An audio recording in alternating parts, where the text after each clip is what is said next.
rolling. Just report the facts. Want to take a picture? We won. They lost. Carton Roberts on SNY and WFAN is presented by Grubhub. Game of football. John Mara, believe it or not. See, that's what I'm getting at. Yeah. Why?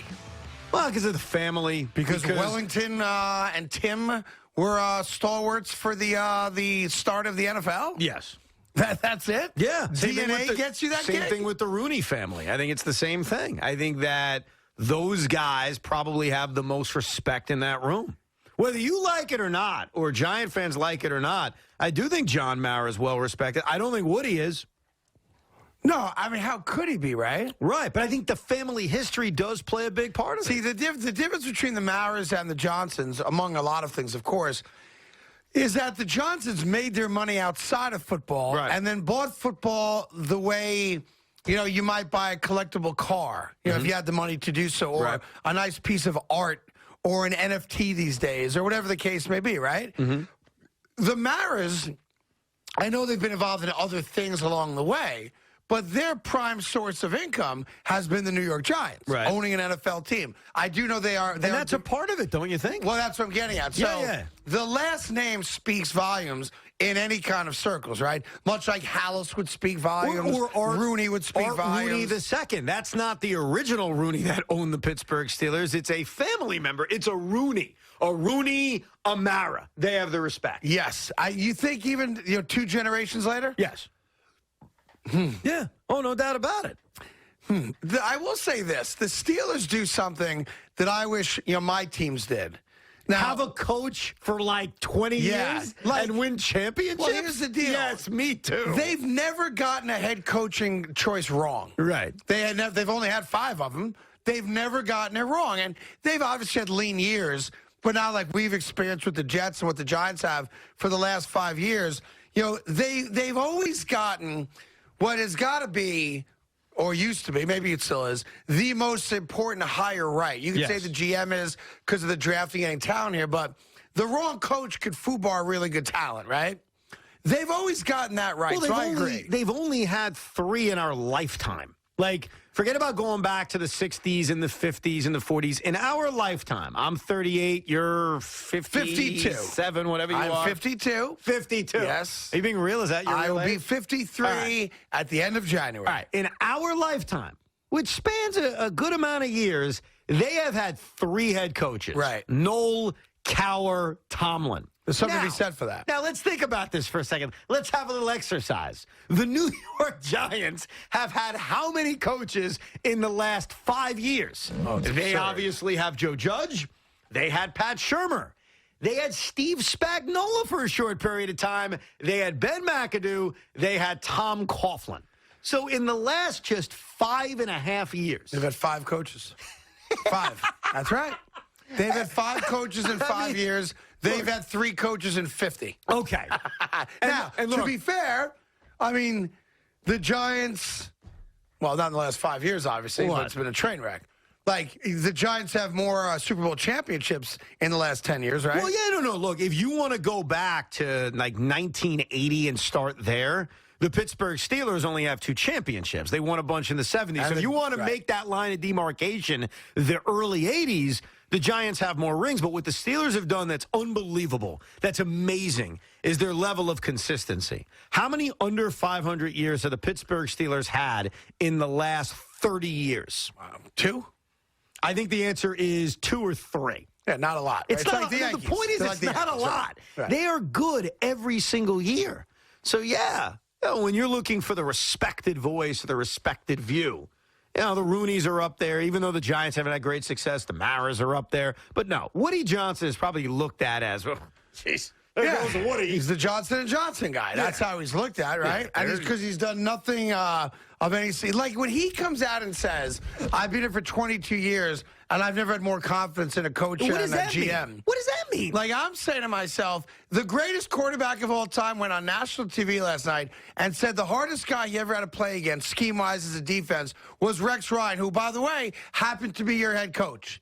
And he's the only guy that has gotten us even close to tasting what a championship might look at in the last 20 years, right? So for me, when Tom Brady says last night, Rex Ryan's the guy, and, you know, I adore Rex Ryan. I know it didn't end well, but I adore Rex Ryan. How do you come out and say, in my 22 years of ownership of the New York Jets, there's been no one I have more confidence in than Robert Saleh and Joe Douglas? Well, not only that. Tannenbaum and Rex Ryan got you to back-to-back championship games. But it's also, when you make that comment, it's as if you're saying it in a glowing way of, look, I've been here for 22 years. I've seen a lot of great stuff, yet this is the group I have the most confidence in. Dude, for the 22 years you've been here, other than what really turned out to be a short period of time in 2009 and 2010, what the hell did the franchise do?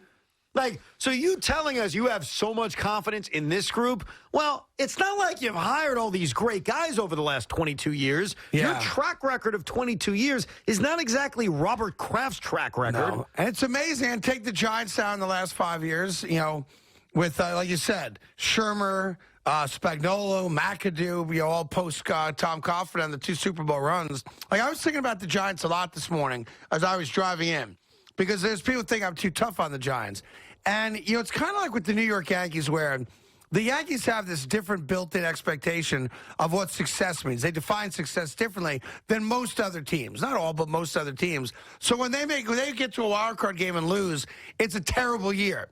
You know, other franchises, maybe the Mets, you know, they get to a wild card game, it's progress. We're moving towards a place we really want to get to, so we view those years in a different light than the Yankees. The Giants, I think, are similar, although they're not nearly as successful as the New York Yankees. And I was thinking driving in, if I was a diehard Giant fan, right?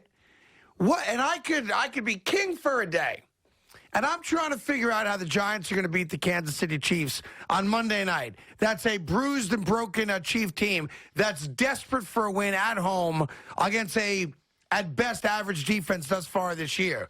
So I thought about 2 things driving in, Evan. Number one, if I had to come up with one way the New York Giants win the game, like one strength the Giants have where they could use it against a weakness the Chiefs have, what would the Giants have to do and get it perfect to beat the Kansas City Chiefs? And then beyond that, I was trying to figure out, if I was the owner of the New York Giants, what would I say to the fan base?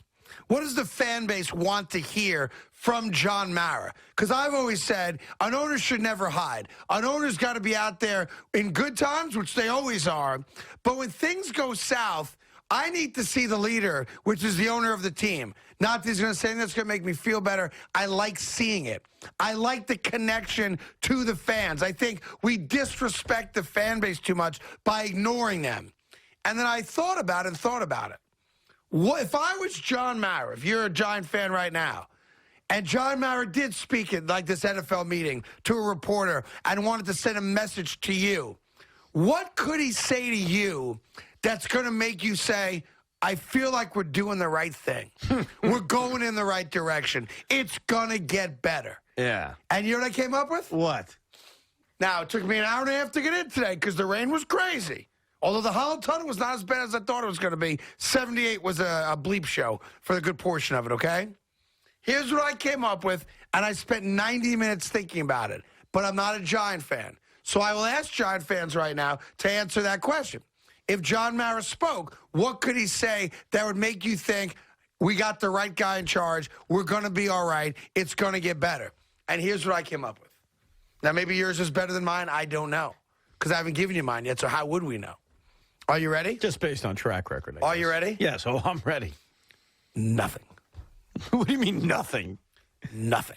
Wait, that's what he actually says? No, that's what I came up with. Oh, I came up with nothing. You came up with There's nothing. not a single thing that John Mara could say, and I'm dying to hear him speak. Right. That I think would make Giant fans feel like it's going to be okay. I got nothing. Can I test drive something on you? Yeah, please do. Hi, everybody. Look, I am just like you. I am just like the fans out there. I'm pissed off. I'm frustrated. And I just want you to know that I feel what you're feeling right now. Now, look, we made a decision to hire Dave Gettleman and Joe Judge, and they still have their jobs. And I'm going to let them continue to do their jobs. But I want every Giant fan to know this. I'm watching, and I'm not happy. Drops the mic, walks out. You think that makes Giant fans feel better? I'm asking you. I test drove it on you. Oh. Pretend you're a Giant fan. I just did that. I just know. walked in. I gave you the, hey, I feel you. It's like what Bill Clinton tried. I feel your pain. I feel you. And then he actually literally did. That's what I'm trying. Yes or no? I don't know. I don't know. All right. I'm not buying it. Oh, so you're saying if he does that, you gotta be good. You gotta sell it. Oh, you gotta come out and say, you know what? I did kick those trash cans, and I am beyond pissed off. I'm embarrassed. I'm embarrassed that my last name's Mara.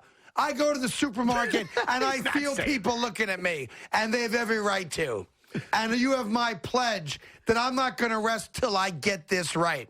And if I decide that I didn't get Judge and Gettleman right, I'm going to fix it. Nobody is safe. No stone unturned. That kind of stuff. Yeah, it works too. That's a little better. You've got. But I didn't come up with that. I came up with nothing. For 90 minutes. It was so bad. I was sitting in traffic. Because I started watching TikTok videos about how to make chicken franchise. Wow. Because here's the problem, Craig. Whether it's Robert Saleh after a game, Joe Judge after a game, Woody Johnson at the fall meetings, or a fictitious John Mara speech, here's the problem. Words are meaningless. Actions. It's actions. I agree with that. And production that matter. That's why, you could love the approach a coach has. Like the Lions coach, Dan Campbell. Everybody loves him. He's crying after games. Yeah. He's so emotional He's after relatable. games. How many wins does he have? None. He's got none. Zero. He's got zero. Zero. That's all that matters. Yeah. So I think sometimes, and look, we all fall into this trap. We listen to what these guys say, and we say, you didn't say it right. I would say it this way. I'd say it that way. Just win. Winning takes care of everything. And by the way, I did spend a few moments in that car ride in today trying to figure out what the Giants do really well that the Chiefs should have a problem with. Nothing. Oh, come on. That's dude. Nothing. The Kansas City Chief defense has been abysmal this nothing. year. I got nothing. If your receivers are healthy, if you can actually get back and have a healthy receiving core of Sterling Shepard, of Darius Slayton, maybe your guy actually shows up, Evan Ingram. Yeah. Everything has come on strong lately. You can score points on this football team, dude. Yes. I mean, so if you're really searching for how the Giants can win this game, it starts with the fact that this offense can take advantage of a defense that's been a sieve. Is that what it's called, a sieve? Sieves. A sieve. Not a sieve. Thank you, Craig. It's a sieve. A sieve all season long. And by the way, Daniel Jones, and I love this about Jason Garrett last week. I loved it. I'm complimenting Jason Garrett. He allowed Daniel Jones to beat you with his legs. Yes, and his hands. Don't be afraid that he had a concussion 2 weeks ago. If he's cleared to play, he can play. Let the kid play. Just got a delivery from my favorite new cookie company in New York City, Chip City Cookies. $20 for 6 cookies. I had my moon expert who lives in Astoria. You pick him up. I don't know what kind he got, though, Evan. This is a weak selection. I got a 20 in my pocket. I don't want your money. I already paid for it. I see 2 chocolate chip cookies. All right. What are the middle ones? What are those, scones? No, it's 2 chocolate chip, 2 cookies and cream, pumpkin spice, and a funfetti thing. Wow. All right. Well done. I like that choice. You don't have to complicate it, though. Chocolate chip or mint chocolate chip is all we need. Oh, dulce de leche is good, too. We don't have to next order, because Evan's going to give you $20 for tomorrow. We do not have to complicate this. All right? They don't. Well, they change the menu every day. That's why. There's always chocolate chip cookies every day. Yes, there's chocolate chip is there, and normally cookies and cream are there. All right. Of those flavors. Not mint chocolate chip, though. Yeah, it was last week was mint chocolate chip. It was awesome. Yeah. Ice cream, cookie, yeah. You're not welcome to have one, then. That's fine. All right, good. I'm just telling you, it's not a popular. You made it sound like, be simple. Chocolate chip, mint chocolate chip. Mint chocolate chip. Mint chocolate chip is not a common cookie. It's a common cookie. Yes. Listen, you're talking to the wrong guy. I'm a mint chocolate chip guy. I'm on crunch. Listen, ice cream, totally agree with you. Yeah. Cookie, not so like much. pumpkin spice cookie, not for me, but Evan. Well, tis the season. I want the pumpkin spice. In fact, if you said to me, Evan, we're drafting the cookies. We're having a fantasy draft. We already did that with What's meat. your number? I know. And the What's guy's your thinking number any one meat. pick? I would actually go know. pumpkin spice number 1. Didn't want to go public with that, but yes, It's a very waiting on the meat. thick cookie, though. Maybe not for everyone. I like it. I usually like a very thin, soft cookie. This is a thick, soft cookie, which is not for everyone. Very you have to be a dense. cookie professional to really enjoy these cookies. They're not for amateurs at all. There is nothing thin about you, by the way. Wow. Why you take shots? I'm just saying, as you're devouring You're always this taking giant shots. cookie. You're always taking shots. Where's my cookie? Have you given me one yet? No, I I've haven't. even offered you the full 20. No, you buy your own cookies. Oh, so that's what it is now? That's what you keep so now making I fun gotta of me. ask Yeah. the moon expert to buy me 6 cookies? He's under orders not to accept your money. Hey, I was offering to take him to the Nets game last Why night. don't He you was give him very 2 tickets excited. to tonight's Knicks game, Knicks Sixers? Let him go to the Knicks. You Sixers want game. Nick Sixers tickets tonight? I'm working. He's also a Bulls fan, by the way. He doesn't that's want to BS, watch. stop. 4-0. The Bulls Only got beating good. team He's in a the East. Bulls fan. Okay. Well, that's the way it started, but they haven't been good in years. I know they had their nice little Derrick Rose run, but outside of There's that. this guy named Jordan. I really like watching him play. I guess I'll be a Bulls fan. Craig, that was 100%. 24 years Yeah, ago. that's how though. he started, though. I totally agree with that. But he stuck with them. And I actually have to respect that. He watched Randy Brown for a few years. Kwame Brown, Tyson Chandler. Oh, no, I went to long years. Randy Brown. Remember the guard Yes. in 2000? It's embarrassing. Yeah. You've embarrassed yourself here, but you got me my cookies, so we're good. Anything for you, Craig. Thank you very much. I appreciate that. That's my guy right there. That's my guy. That's my new project here. Yeah, I'm going to make him a star. That's right. He knows more about the moon than anybody. Did you know, for example, he told me earlier today, the moon is actually egg-shaped?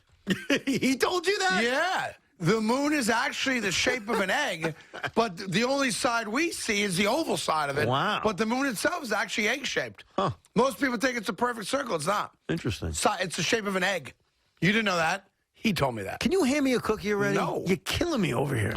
No. Why? You tell me what famous coach says on the sideline in every old NFL Films video, "You're killing me, Whitey. You're killing me." Vince Lombardi. No, Give me the sir. cookie. No. I'm Not right, Vince I'm right. Lombardi. No. Right. He Tom coached, Landry. He coached against Vince Lombardi in a Super Bowl, though. I want the cookie. No. I'm getting the cookie. No, you have to get the question right. You're Mr. Sports Trivia. Get the question right, Evan. Get it right. He took my cookie. I can't believe you didn't get that question right. You, Mr. Sports Trivia. Sideline. I think may not have been a Super Bowl game, but he coached. Wait a second. coached You just went from No, it's a saying Super Bowl game to it's he not a coached Super Bowl against game. Lombardi in a Super Bowl. The line of "You're killing me, Whitey. You're killing me." Hank funny. Stram, dude. Oh, How do really? you not get that? Monday Night Football's Hank Stram. How do you not get Hank Stram? Who, by my the guess way, was Vince Lombardi. before Hank Stram passed away, he correctly predicted the outcome of 25 consecutive Super Bowls. Is that true? That is a true story. Hank Stram nailed 25 consecutive Super Bowls? He picked correctly and publicly. Did he so you pick can't his dispute own it. Super Bowls correct and wrong? No, I was after. Obviously, it was after. He picked against his own team? No, it was once he became the He Monday picked Night his Radio own broadcaster. team. That's Yeah. funny. Joe Buck, Hank Stram. Yeah. 25 straight. 25 consecutive Super Bowl predictions were right. All right, you can get your cookie. No, back. no, I'm take sorry. you touched Well, you it. took a bite out of it. I didn't tell you to touch it, but I don't want it back now because your grubby fingers So have been what am on I it. going to do? Should I bite it since you already bought it? Here, use the scissor, cut out the bite mark if you want. Great idea. I'm good with it. Here's Jay in Fairfield, Connecticut. Jay, what's up, buddy? Hey guys, how's it going? What's up? What's up? Not much. I think like coming in from the angle that I don't think Mara really has anything in the way of like credibility with the fans either. So I agree. There's really not a lot of anything that he could say. It's really now it's just results. Well, but here's the deal. He's the man in charge, right? The buck stops with him. He's the de facto owner because the Tisch family doesn't really get involved in Sure. football decisions, right? They're more the business end, animated investment, whatever. So all I'm saying is, you know, we were having a conversation before the show today. This current run of sports in New York is not even Been debatably the darkest since WFAN became a radio station, pretty much, right? And certainly since Evan and I first got here back in 2007. Joe and Evan started in January. Boomer and I started in September of 2007. This is by far the darkest era of New York sports in the 15 years collectively that we've done shows here, Right.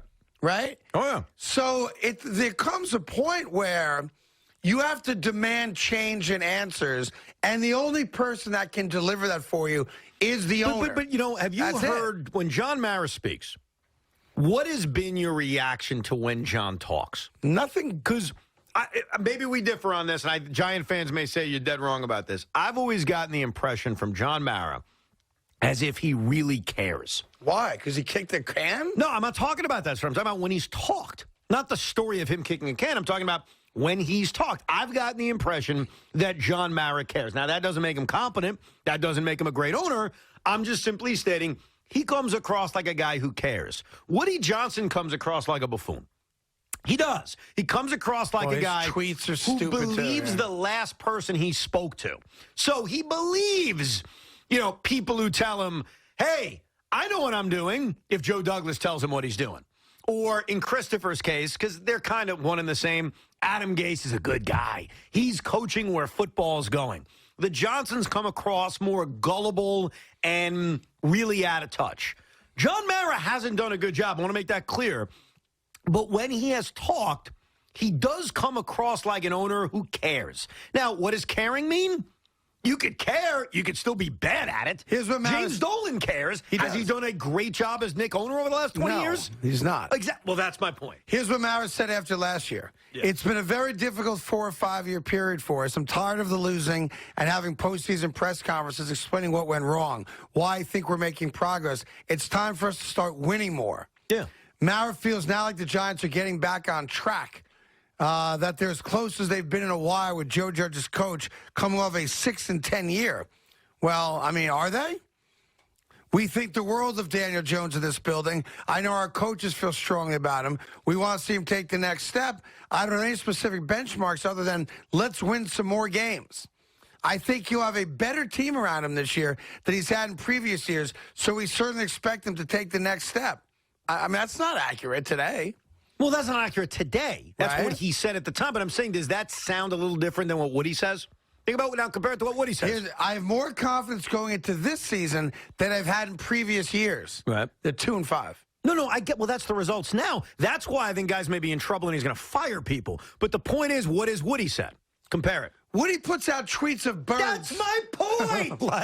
Woody, no joke, like Rome is burning. And Woody's like, isn't that pretty turf we're laying down? And that's the point of when I say he comes across like he doesn't care or know what the hell's going on. The Jets are a dumpster fire, and Woody Johnson tweets out a Thomas Jones touchdown from 2009 or something. Right? Yes. Hey, remember that great play? Like, you wonder if, I don't want to be offensive, but you sometimes wonder, like, cuckoo. Like, does he get it? That's my point. Like, that's what I'm trying to explain to you on the difference between Woody and John Mara. Now, look, at this point, they're all losers. Like, I can acknowledge that. They're all losing at a high level, but I do, when John speaks, get the impression that he actually cares. Woody comes across like he's staring into the sky, admiring the butterflies. Jim is in Huntington. Jimmy, what do you got, buddy? Craig, you're wrong, man. Wrong about what? Hank Stram is 65 horsepower trap and matriculate down a field. Lou Saban is you're killing me, Whitey. Not correct, sir. Sorry. No, sorry, brother, you're wrong. Sorry, brother, you're not correct.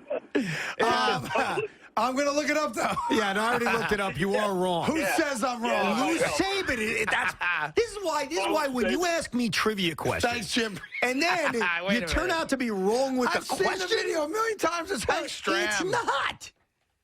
It's Lou Saban. Don't jump on like you knew.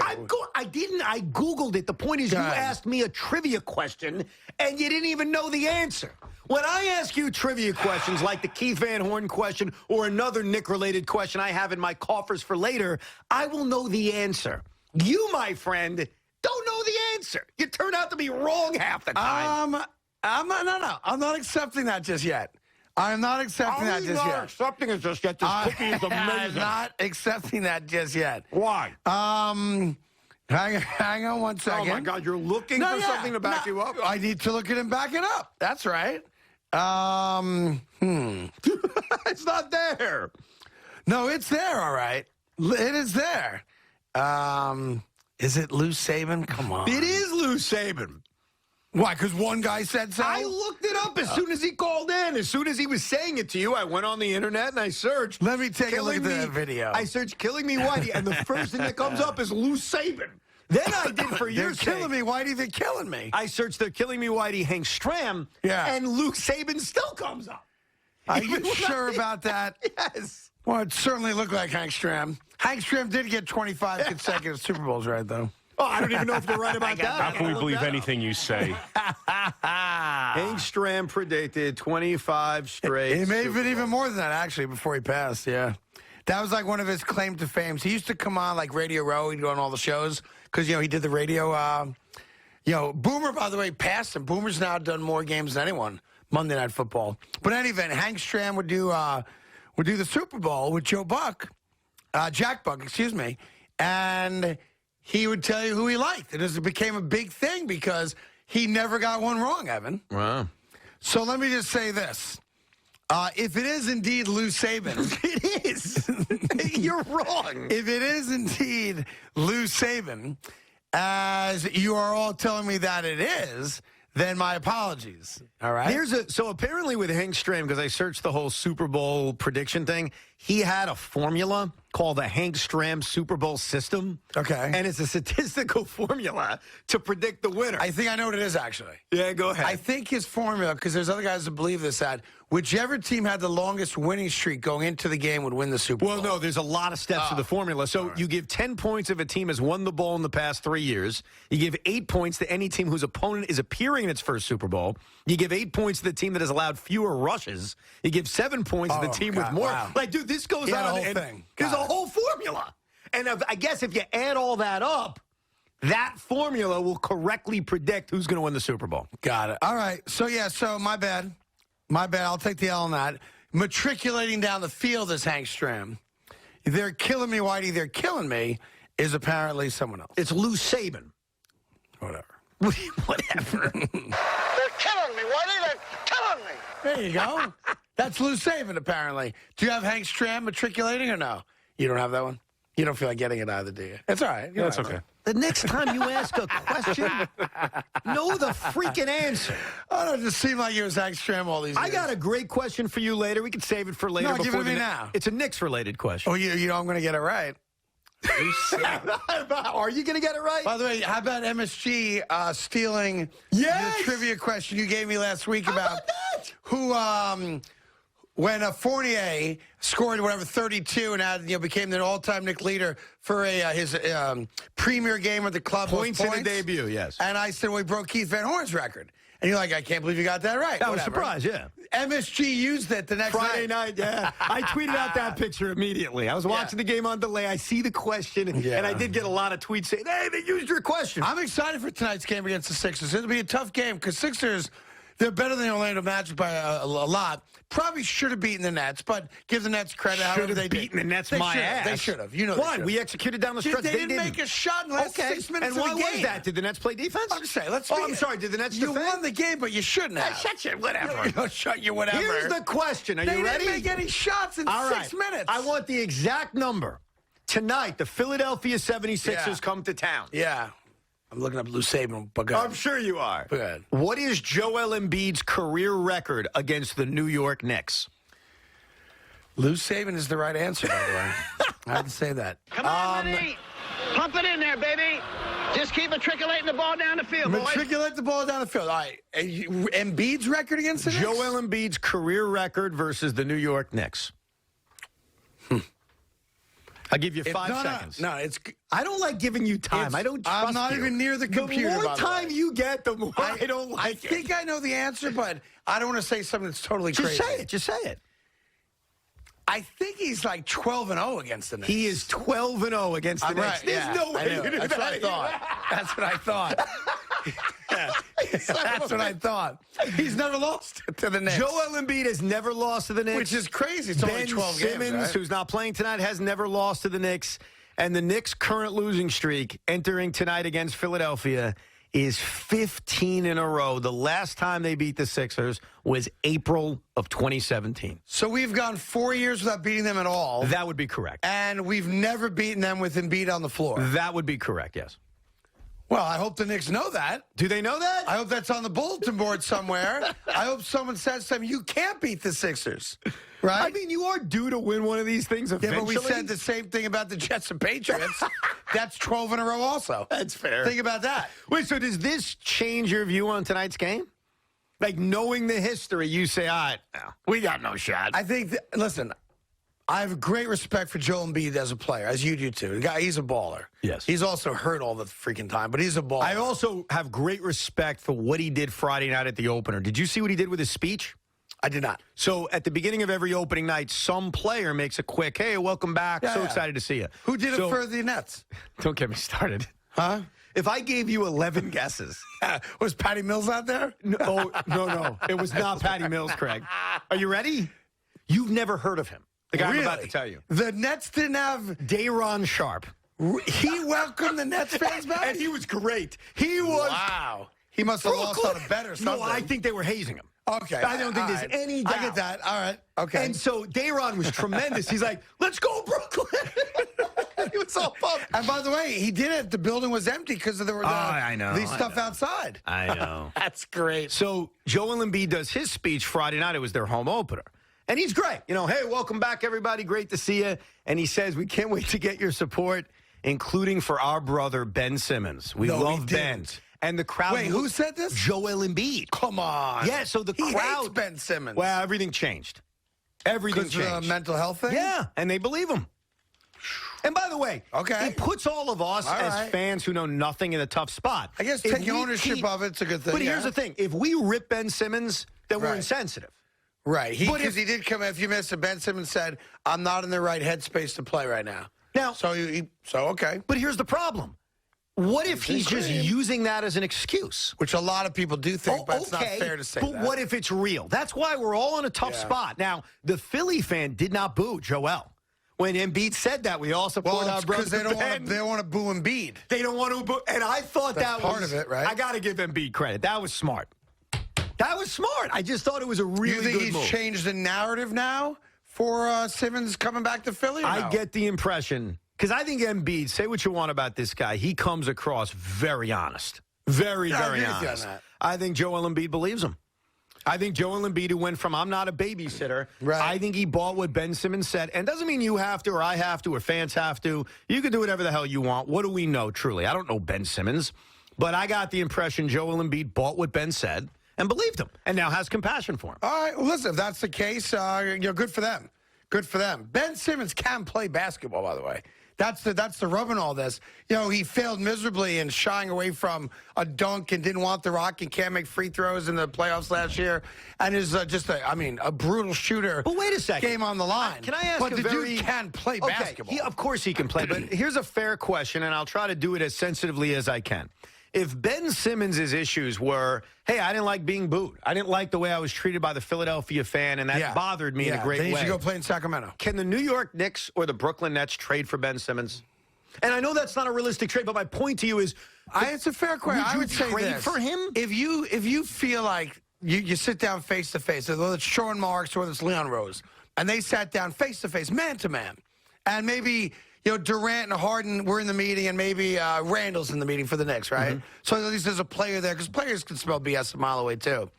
And you felt like that was him being totally honest with you, then no, you can't bring him here. You can't bring him here, because if he couldn't handle Philly, and I respect Philly fans, they're very much like New York fans, then you can't play here. And by the way, I respect guys who admit and know I can't handle this. You should go play for the Kraken or something. No, I got it. Well, they play hockey, but... You know what I'm saying. You got but if you can't play here and you understand you can't play here, I respect that.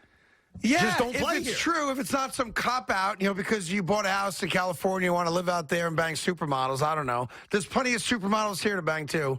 Not as many in Philly. But here, you pretty much have your pick of the litter, I guess. 877-337-6666. Carton Roberts on the Fan. Oh, a quick update after the break on the fan that got Tom Brady's ball. He also got a surprise gift worth $63,000. Next on the Fan. We are coming to you live. Carton Roberts is presented by Grubhub. Grubhub guarantees your food will get to you on time within the delivery window and for the lowest price compared to other apps, or you'll get at least $5 in perks. Grubhub works hard to serve restaurants. New Yorkers know a good deal when they see one.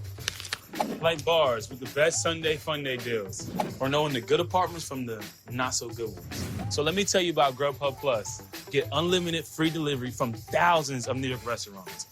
Thank you. 10% cash back on pickups and exclusive rewards to save buckets of money on food. You don't have to know a guy. Just sign up for Grubhub Plus and get New York's best food at your fingertips.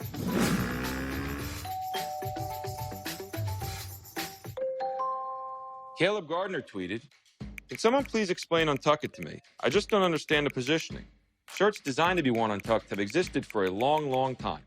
Mr. Gardner, respectfully, there's a difference between a shirt that can be worn untucked and a shirt designed to be worn untucked. You could use a leaf blower as a hairdryer. You can use a shoe as a pillow.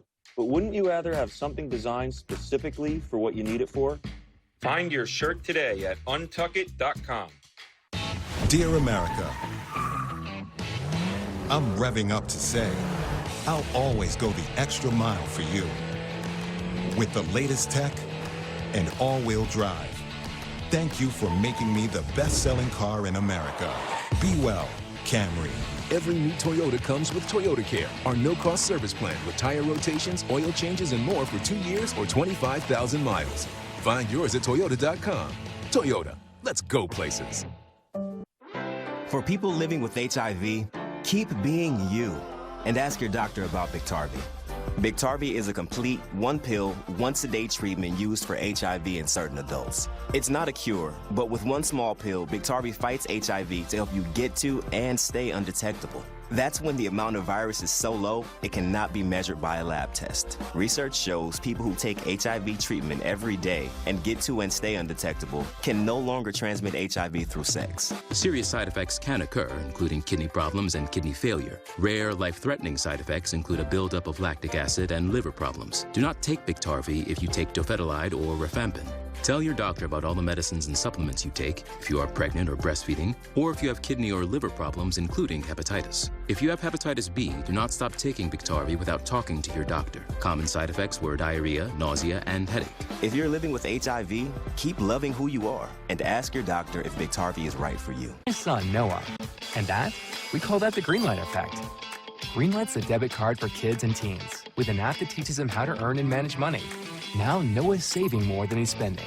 Join more than 3 million parents and kids at Greenlight.com. I've made a lot of questionable choices. Was it all because I was dehydrated? Nah. But now I'm trying to make smarter decisions. You know, hydrating with smart water and stuff like that. Keep living smart. Ow!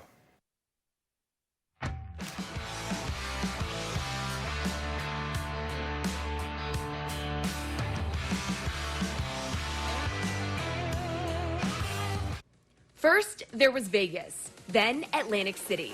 Now, your pocket. DraftKings has an online casino where you can play your favorite games whenever and wherever you want. Slots, blackjack, live dealer games, and more. New casino players can get a deposit bonus up to $2,000 plus free casino credits. Download the app or visit us online.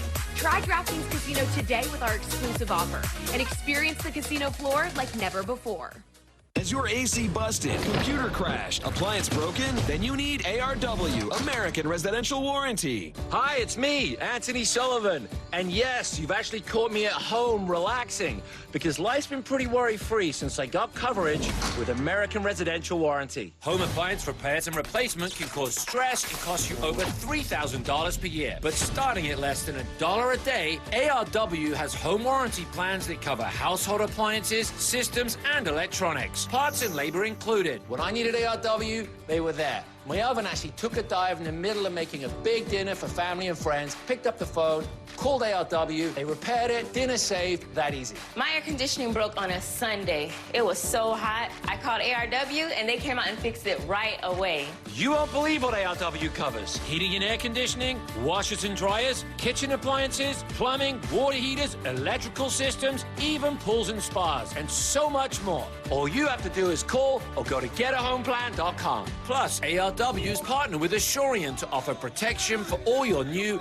and used household electronics for just one low price. I dropped my laptop, and ARW replaced it with a brand new one, and all I paid was a small service fee. All plans are fully customizable and come with a 30-day money-back guarantee. Call now and get a home security system valued at $1,250 free with any plan. And you can trust ARW to be there when you need it. Just call ARW and a licensed technician will be dispatched to your home. All covered repairs are guaranteed. My refrigerator broke, and not only did ARW repair it fast, they even sent me a reimbursement check for all the food that went bad. So come on, relax. Stop worrying about unexpected breakdowns and costly repairs.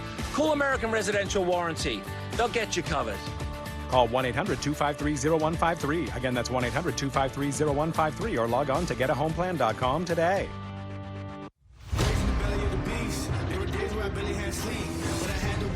Competition. I can't live like the opposition. Living everything I dreamed of. Doing everything you think of. The way I work, I'm on the brink of. Doing numbers like a brake truck. I'm on new level.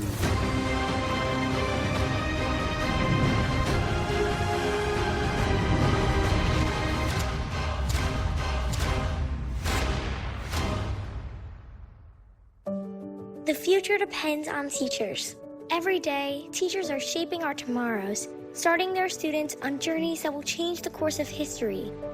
Right now, in a classroom somewhere in the United States, there's a teacher inspiring a future scientist who will make preventing pandemics their life's work, sharpening the mind of an aspiring environmentalist who will help combat climate change, and generating possibilities for a student who will become the first in their family to graduate college. It all starts with teachers who meet challenges with creativity, who reinvent education for the future, who work towards a school system that lifts up every child, regardless of race, income, or zip code, and who enable the full potential of our students, our communities, and our country. Explore a career that leaves a legacy you can be proud of. Shape the future. Teach.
No sperm.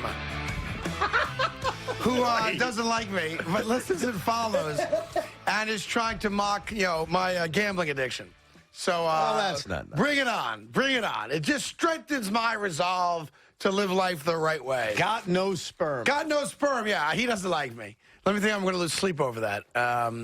Yeah, I might. That's going to be a tough one to go home with. Honey, some guy on Twitter named Got No Sperm hates me. Now I'm checking out Got No Sperm.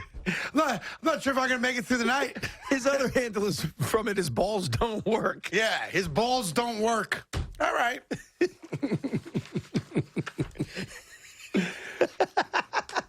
And which one of us has the problem? Not that I'm laughing about it not working. No, I'm laughing about... Thank God a guy like that can't create more children. I'm just laughing about the Twitter handle. Yeah. Yeah, he'll be denied adopting, too. Take a look at his Twitter account. Hateful scumbag. That's what his Twitter handle should be. All right, here's Sean in Connecticut on the Fan. Oh, real quick, what did I tease going into that break? I'm trying to do a better job of of delivering on with something Evan and I teased going into a break. And now I forget what the hell I teased going into the break. John Mara.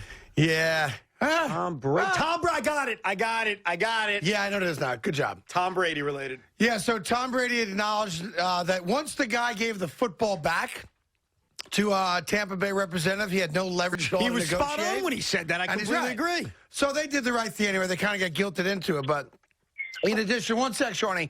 In addition to all the signed memorabilia and jerseys and cleats and all that stuff he got, Tom is apparently very big on cryptocurrency now. He's doing commercials with Giselle for it.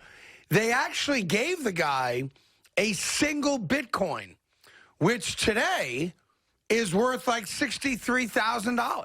Wow. So all in, he got about $100,000 worth of stuff all in, maybe a little less than that.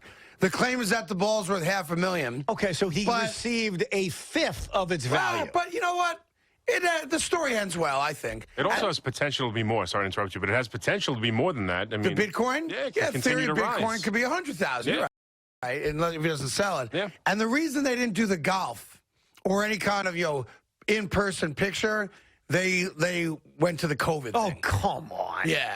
I mean, Tom Brady's posing with a kid he's safe from cancer, no problem. But they said the reason there was no interpersonal contact or photos. He doesn't want to play golf with him. That's it. Yeah. Tom Brady does not want to spend 5 hours with this dude playing golf. That's it. That's the story. But I think at the end of the day, the guy showed up to a game and goes home with 3 jerseys, a signed ball, signed cleats, and a Bitcoin. He had a pretty good day. By the way, the COVID excuse works on everything. Sorry, can't go there. COVID protocol. Yeah, especially like if you go on a blind date and it's not like what you were hoping for.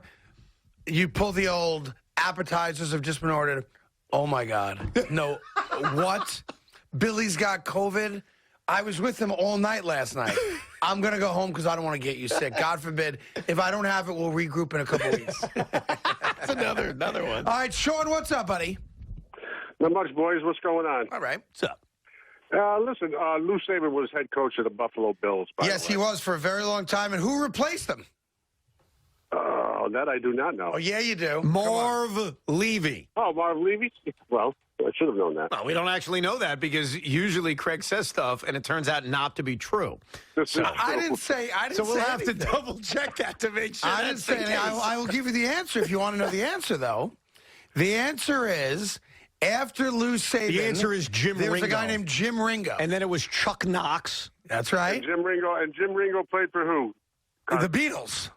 No. He was a center for the Green Bay Packers. Of course he was. Then it was Kay Stevenson. Then it was eventually Marv Levy in 1986. Yeah, so but you we totally forgot about we Hank got Bullock. 5 coaches off before we get to Marv Levy. We came close. We got there We eventually. did our best. All right, what's on your mind, buddy? Listen, I just wanted to, you guys are talking about John Mayer and stuff. I remember Steve Smith, ex-Carolina receiver. He was talking, and he was saying how the Giants would never go get Kenny Galladay because he was the big alpha male, and they didn't want any of that in the clubhouse. Okay. Well, they go out and they get Kenny Galladay. Right. They go out and get a Dory Jackson. Right. Who's another top free agent. I mean, they are trying to do things, but the thing that they lack all the time for the last 3 years. Well, you know, is the but offensive here's line. right, and here's the biggest problem with that, because a lot of teams fail to improve their offensive line to the level that they need it to be. The first thing Dave Gettleman ever said when he got the job was what? Exactly. I like the hog mollies. The big hog guys. mollies. The big guys. Sean, in fairness, while he's failed to do a good enough Good job job, at Sean. it, Appreciate it, buddy. it's not as if he hasn't tried.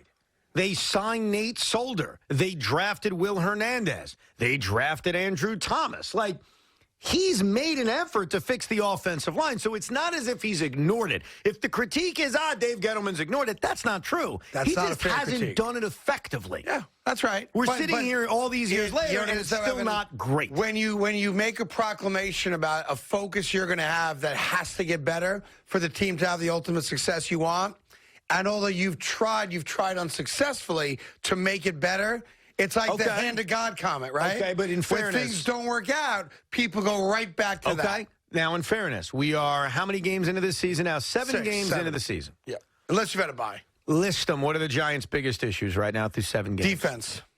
Not the offensive line?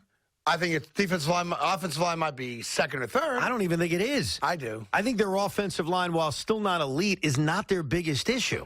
Their that's not biggest number issue, one, but it ain't number good. one, is their defense. If you want to get specific, other than last week where Ojulari was awesome, they don't get a consistent pass rush. Number two, Adoree Jackson has not had a great year. And then number three, and this isn't an excuse, these are just the facts. The injuries have crushed them. Losing Blake Martinez was significant. Outside of that, their defense has been relatively healthy. And offensively, whether it was Evan Ingram early, whether it's Saquon Barkley now, whether it's the cavalcade of receivers, whether it was Daniel Jones for a half, they have been destroyed by injuries. My point is this, not that their offensive line is great, but I don't think their offensive line is their biggest issue. If we're defining why they're 2-5, I think their it's defense. not their offensive line. Well, because, again, we can't do this because it's already happened. It's history. But the argument could be made, I'm sure they make it internally all the time when they deal with the criticisms that they've taken, that they are 3 plays away from being a 500 or better football team. Now, that's BS because you lost those games, and that's the way it goes, and you can't get them back. But I'm sure that there is a level of conversation amongst the executive branch and ownership branch of the New York Giants that has probably said something along those lines, right? Because that's human nature.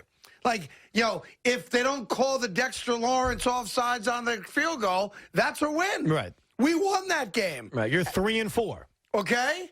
Right? If we don't do this, like there are. Not, the Every last couple team games can do that, though, mostly. Because they've been waxed, in a couple losses as well. Look, obviously the games you get blown out in, but you can do that all through the NFL season. I'll tell you what's going to pain them when they look back on it. Obviously, the Washington game for sure. It's going to pain them as it should.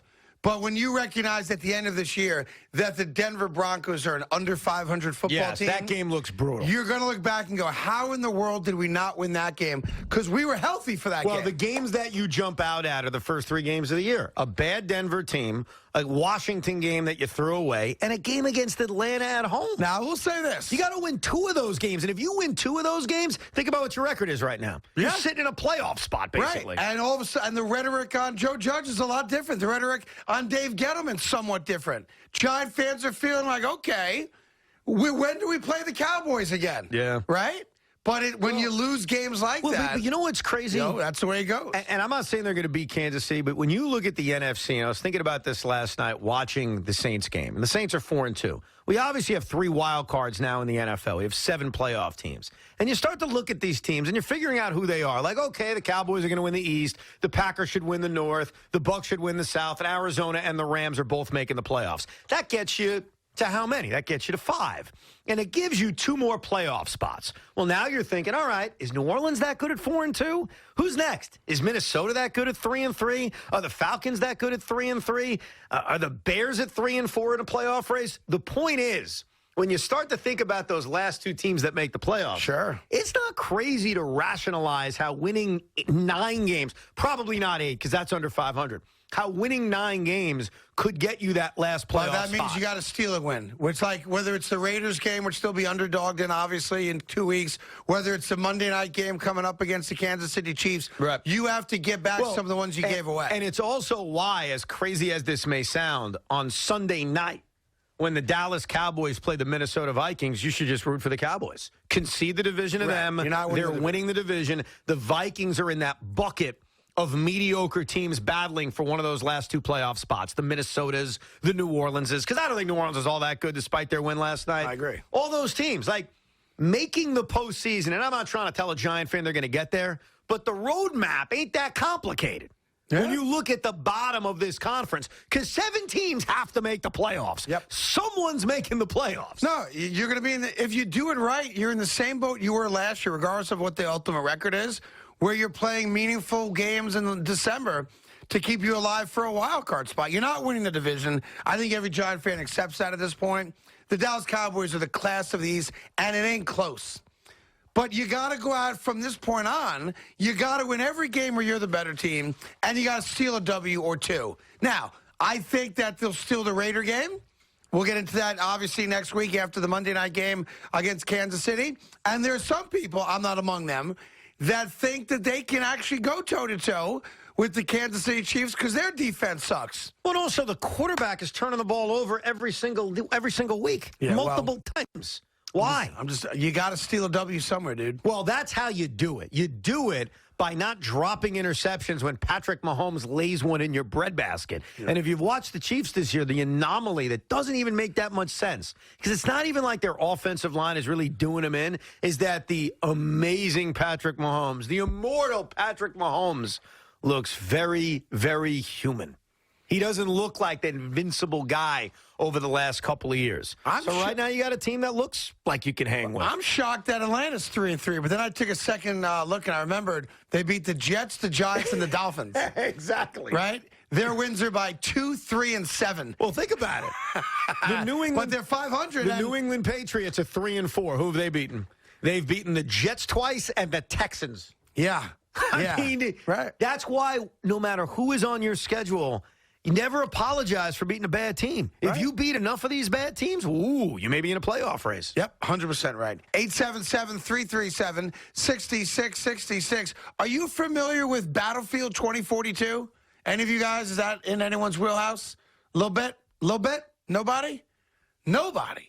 Huh. Battle House 2042? Battlefield. Do you even know what it is when I mention it? Thomas? Yes, it's Call of Duty, correct? Yes. Yes. Okay. And I saw the trailer. You did see the trailer? I did, yes. All right. Well, in Battlefield 2042, they have a little fun with who the NFL MVP is going to be in that year, 2042. Do you want to take a guess who they have? Tom Brady. That's right. I mean, come on. Is that not easy? Or a Manning. Just any Manning. Name a Manning. It's Tom Brady. Oh. Check out the trailer. It's pretty dope. Battlefield 2042. How old would he be in 2042?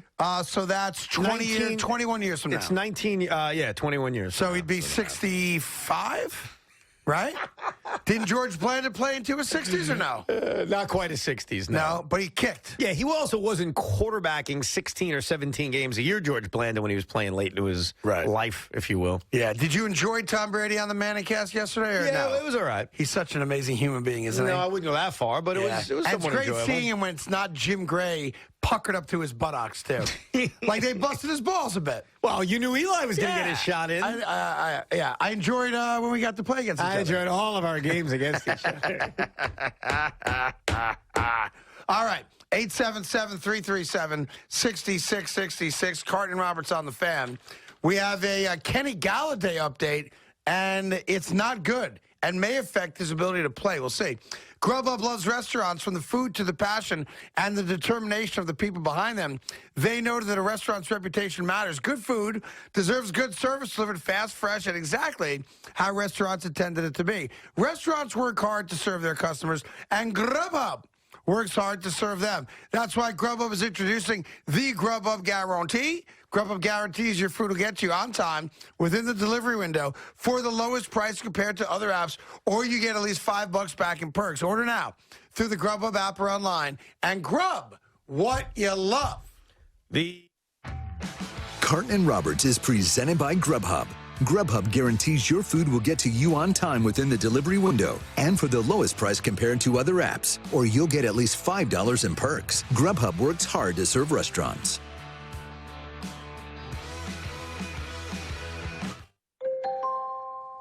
Dan Wilbur tweeted, got an email from Untuckit. Dude, every shirt's an Untuckit shirt right now. Mr. Wilbur, I just don't know if that's true. Every man deserves to wear a perfectly fitted Untuckit that falls at just the right length. However, due to production limitations, we can't make enough Untuckit shirts for every man on Earth. Lots of men are still wearing poorly fitted traditional shirts. Keeps me up at night. Find your shirt today at untuckit.com.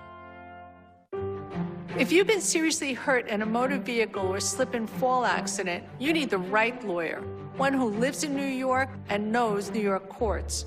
For the past 40 years, we've represented over 20,000 New Yorkers and gotten them the money they deserve. I'll tell you something else. A man works hard to get to my position. A woman has to work 10 times as hard. Let's get to work. Call Michelle Merman at 1-800-HURT-NOW. Justice is no accident with the right lawyer.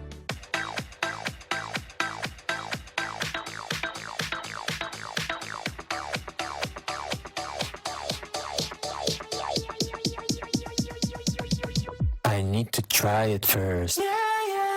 Looking for name brand tires? Town Fair Tire has them all. Michelin, Goodyear, Bridgestone, Firestone, BF Goodrich, General, Uniroyal, Continental, and more. Every name brand tire at the guaranteed lowest price. Nobody beats Town Fair Tire. Nobody! DirecTV is bringing you a glorious holiday season with Showtime and Movies Extra Pack. It will be beautiful. A time for laughter. Yes. Light. I hope you like it. And love. How about finding your perfect guy? How could I forget that? Not to mention reunions with friends new and old. How does that sound? Oh, I'd be delighted. Experience all the wonder of the holidays. Get Showtime free for 3 months with Movies Extra Pack for just $4.99 a month. Only on DirecTV. Jessica, we need to leave right now. I need to get something. Dance recitals are so boring. There's a meaning no one knows. Wait until we set So free. what's the empty suitcase for? The grand prize trophy. Duh. Confidence. Pass it on. I was born to be somebody.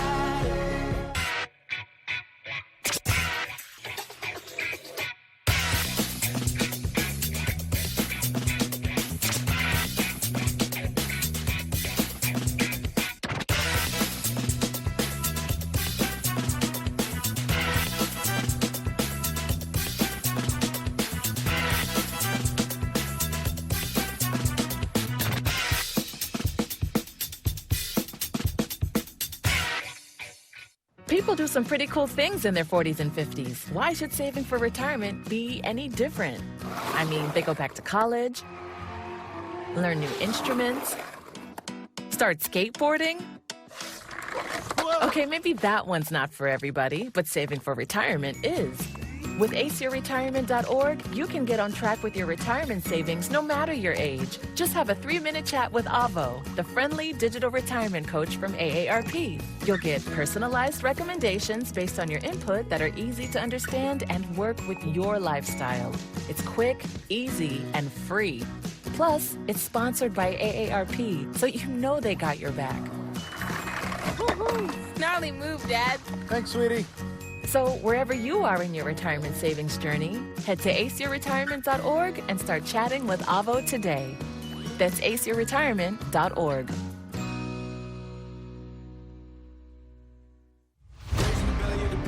There were days where I barely had sleep, but I had to work more than competition. I can't live like the opposition, living everything I dreamed of, doing everything you think of. The way I work, I'm on the brink of doing numbers like a brake truck. I'm on new level.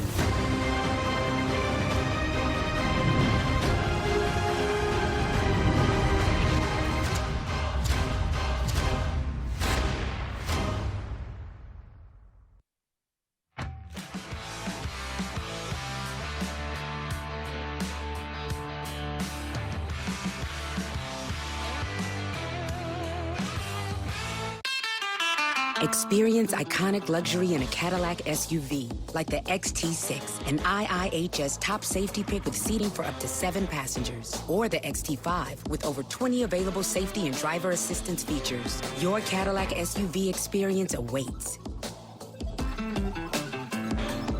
Get 0.9% APR for 72 months plus $500 purchase allowance on a 2021 Cadillac XT6 and XT5. Visit your local Cadillac dealer today. Stay tuned to save $10 on Tax Shaver. For a close shave, you need to get a razor and lather up. For a quick shave on the go, you need to settle for an electric. But what if you really want both? Nick Bolton here with the newest addition to our tactical line, the Bell & Howell Tax Shaver. Designed with the needs of our military in mind, Tax Shaver gives you a quick, razor-smooth shave whether you're at home or on the go. It even has a built-in trimmer for sideburns and beards. And it works wet or dry for a great shave in even the harshest conditions. That's right, the Tax Shaver is completely waterproof. In fact, you could even use a Tax Shaver underwater and still get a great shave. Navy guys, Tax Shaver is small and compact, so it slips easily into any pocket. Yet it also has 3 powerful rotary heads that can easily take on even the coarsest hair. To prove it, I'm gonna do something I never do. Shave.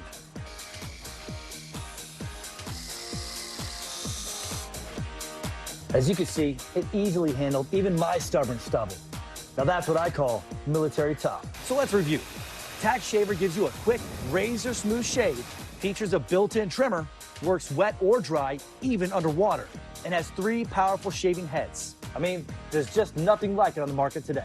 Tack Shaver is $29.99, but act now and we'll take $10 off, so you get it for just $19.99, and shipping is free. But wait, call or click today and you can get a second Tack Shaver. Just pay a separate fee. Tack Shaver is the only shaver that features genuine Bell & Howell precision and quality, and is backed by our 10-year warranty. You can get 2 Bell & Howell Tack Shavers with this special TV offer. Here's how to order.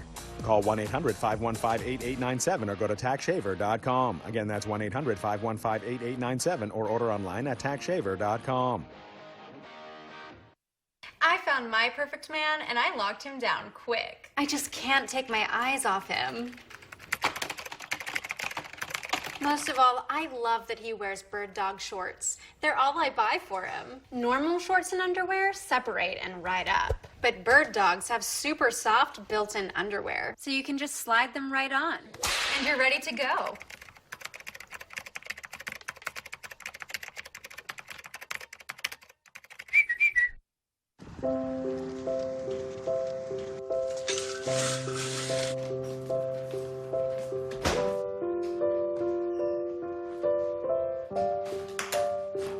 I like to eat apples and bananas. I want to eat apples and bananas. I need to eat apples and bananas. Why can't I eat apples and bananas?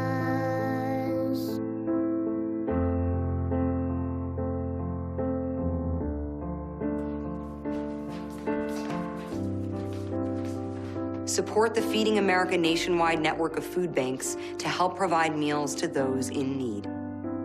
Join us at feedingamerica.org. In 2020, cardboard cutouts claimed their place as legitimate New York sports Not fans. a game for Danny Dimes in the Meadowlands, is he? What a game. The G-Men rule New York.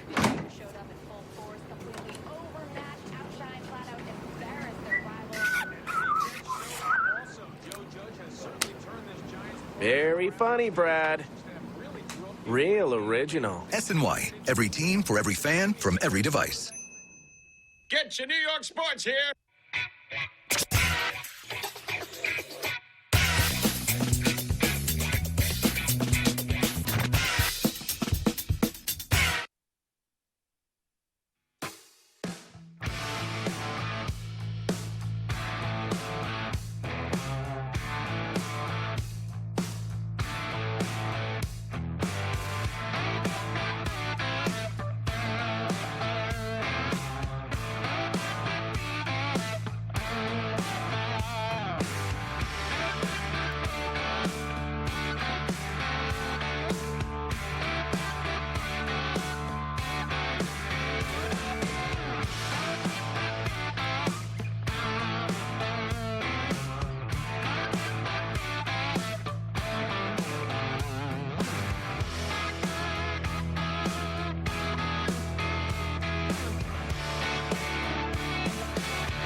Officer First Class Giovanni Walker. Tomorrow. The game is tomorrow. They go back-to-back like that? Is that the deal? Yeah. I would think they'd take a couple days off. No, this isn't the Spread it out. NBA. This is not the NHL. The NHL, they get the 4 games done in a month.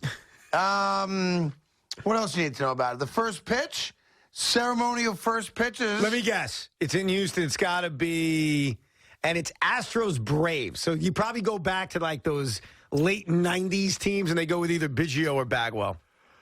Both. Biggio game 1, Bagwell game 2. Yeah. There you go. Makes sense. Weren't they steroid guys? There were rumors about Bagwell, but nothing ever confirmed. I mean, they're Hall of Famers, so no one ever They're both penalized in the them Hall enough. of Fame? Yeah. How about that? And Mike Piazza isn't. Mike Piazza is. Not in my book. What book are you teasing. writing? I'm just, before you start treating, I'm just teasing. I swear, I'm just teasing just to make fun. That's all. Here's Jim in Basking Ridge, New Jersey. Jimmy, what's going on? Hey, guys. Great show. Thank I you. got something. I got a trivia question. I think you can get your cookies back, Craig. Well, the cookies are already there's a gone. question. You know where they went. There's a New Jersey Nets trivia question I'd like to ask you guys that I believe Craig will get and Evan will not. All right. I mean, you're probably right about that. Basically, before you ask the question, you're implying that because Craig is old and I'm not, it's probably a question from like the 70s. Let's find or out what the maybe question the is. 80s. That would be my guess. Well, Craig's only 43 years old, isn't he? That's right. That's right. All right, good. What's the question? The question is, what New Jersey Nets player played out of Maynard Evans High School? Well, for me, that's too easy. That's like asking 2 + 2. I don't think Evan knows the answer, though. Well, he's a pretty big player I in do Nets know history, the isn't he? answer, but I want you to look smart, so you give the answer. No, I don't listen. Do you want me to take the victory from you? Because I will. I'll slam it down the way this guy used to slam it down and take it away from you, but I want you to be the hero. So give the answer. Well, I'll tell you what. Before we give the answer, all right, this guy had a number of different nicknames, okay? Can you name 3 of his nicknames? Well, all right, it's Daryl Dawkins. I think I can name 2 of them. A Chocolate Thunder. Chocolate Thunder is correct, sir. Dr. Duncan Stein? Wasn't there like a doctor? No, listen. Thanks, Jimmy. You tell Wasn't me. there like a dunk nickname with him, too? You tell me, sir. Well, Chocolate Thunder, I know. I'm going to go Chocolate Thunder is the most well-known, of course. Yeah. Yes. I'm going to go with Dr. Dunk or Duncanstein. You got to come up with one or the other. I just told you. No. Stop typing. I love how you tell me to stop doing it. That changes the whole dynamic of the show. Of course you are. Stop with the fingers. No, I'm going with Dr. Duncanstein. Final answer. Yeah. That is correct. Yeah. That's the only 2 I would know, though. The rest would be pure guesses. Like I'm going to give them to you. I'm going to give them to you. Yeah, go ahead. Right? Mm-hmm. He was known as, well, he named his dunks, really. Right. So his nicknames were Dr. Duncanstein. He also was the Master of Disaster. Mm-hmm. He was, of course, Chocolate Thunder. Here's what he named his dunks, among others. There was the Your Mama dunk.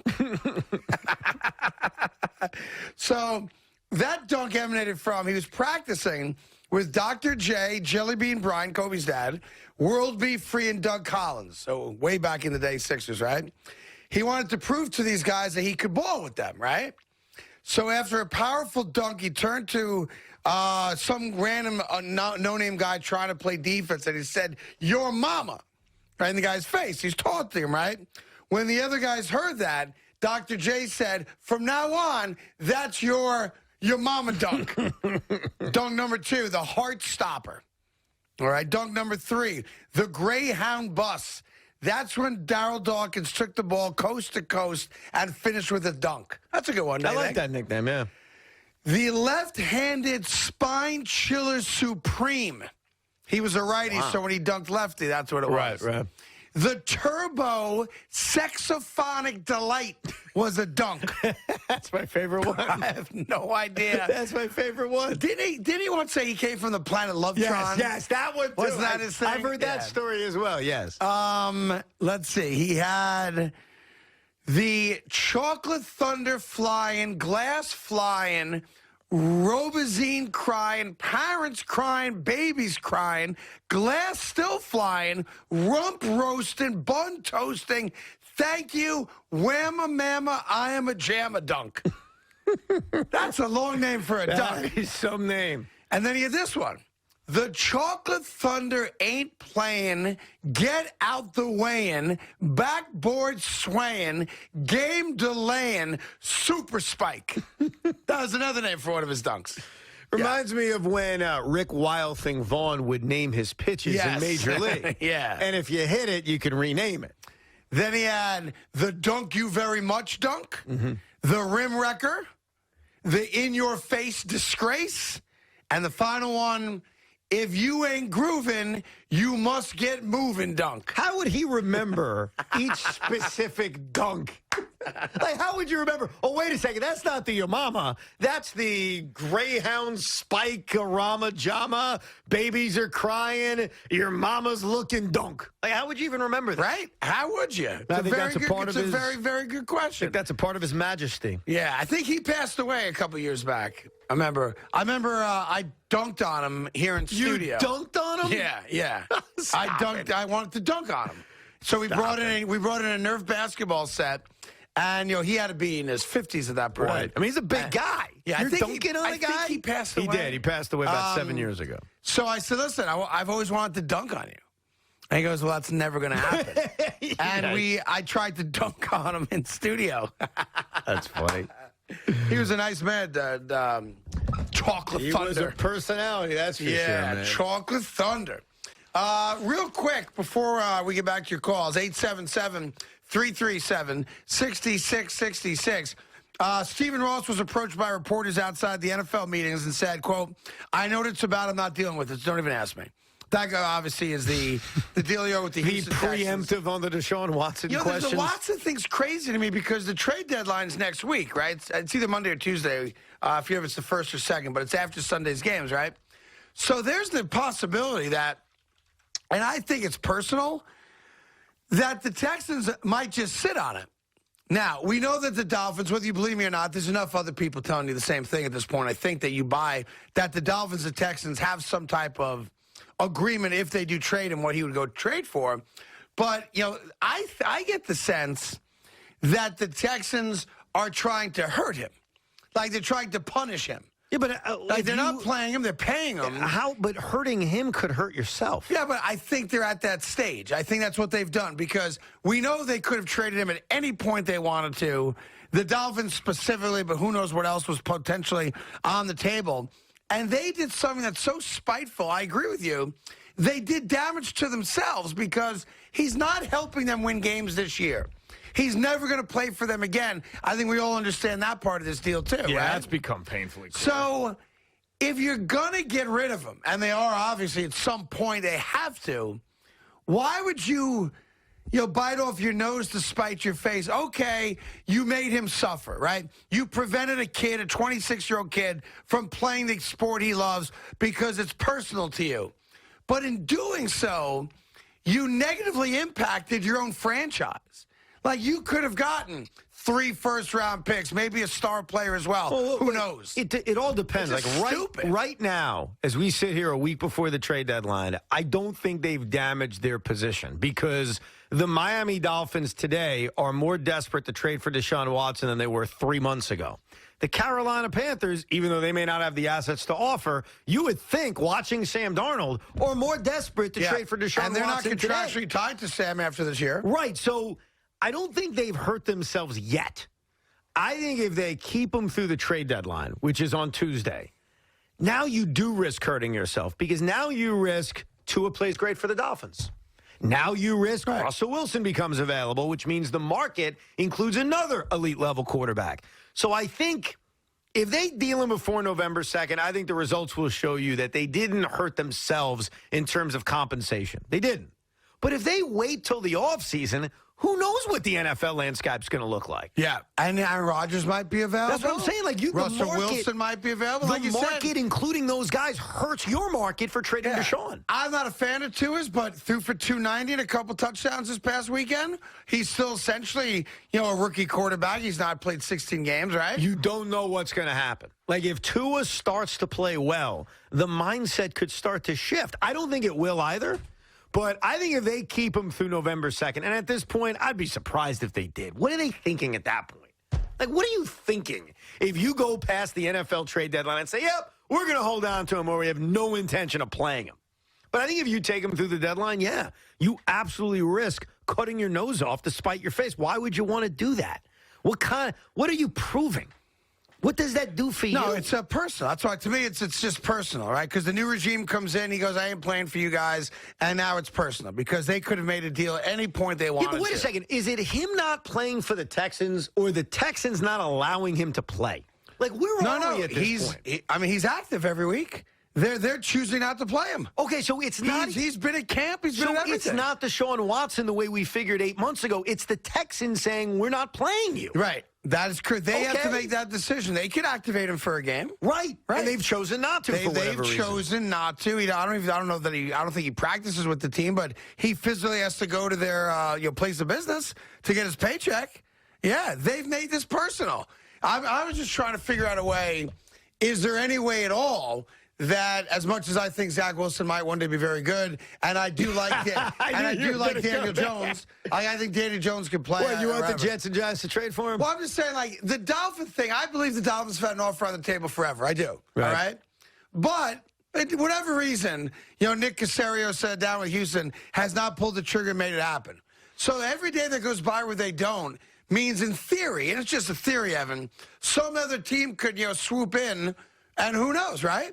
So if I'm the New York Jets, and I know this has not happened, I'm just putting it out there as a fan. All right, Zach Wilson's going to come back from this injury, and Zach Wilson, I think, is going to be a good quarterback in this league. But I'm going to have 2 top 10 picks based on the Seattle failures this year and my own failures. If I called up Houston and I said, I'm going to give you Zach Wilson. So essentially, I'm giving you the 2nd overall pick in the draft and 2 more top 10s. Mm-hmm. And you now have your quarterback of the future in Zach Wilson. How do they not listen to that? They would. And I think the Jets have always had the package to offer for Deshaun. But they've never done it. They've never picked up the phone. Dude, I was on trading for Deshaun months ago. I wanted to do it. I was all in on that. I'm out now. Why? I'm out now. Deshaun Watson's not any less of a player today. No, I'm not saying he is, because they have now invested in Zach Wilson. Okay, they used a premium pick on Zach Wilson. Okay, Deshaun Watson's better. Of course he is. But now that he's here, now that I've had him, I don't want to just give up 6 games into his NFL career. I would say this. I respect that a great deal. And like I said, I do think he's going to be good. I can't say he's going to be as good as Watson, but I think he'll be good. You talk a lot on this show about how you have to credit the Arizona Cardinals. They saw an opportunity to immediately upgrade. Yes. They made a mistake, which is different, but they said, Rosen's not the guy. We have a chance to get the guy. Yeah. We're going to admit we have to. Okay. That's different. So why not at least have that conversation? Because at the end of the season, I'll have the conversation. Are you telling me today with the trade deadline on Tuesday? Today. I can't do it. The season's already lost. I can't do it. But my season's over. But Zach Wilson hasn't been completely lost. But Deshaun's my guy. No. You're bringing up the idea of when the Arizona Cardinals made an evaluation. Look, we don't think Josh Rosen's the guy. We got the #1 pick in the draft. Let's cut our losses. And I respect that. That's after a season. Zach Wilson has started a handful of games in the NFL. I am not ready to do that Except for this. I just can't. As much as we hope Zach Wilson's going to be the man. We know what Deshaun is. He still may not be as good as or better than Deshaun Watson. The odds are he won't be as good as Deshaun. Okay, so if the odds, and I agree with you, are that he won't eclipse the talent level of Deshaun Watson, right? To me, even more of a reason I'll give you another reason to go make that deal. I'm going to give you another reason. I think the Miami Dolphins, whatever the deals with them and the Texans, that's gotten stalled and foobarred several times over.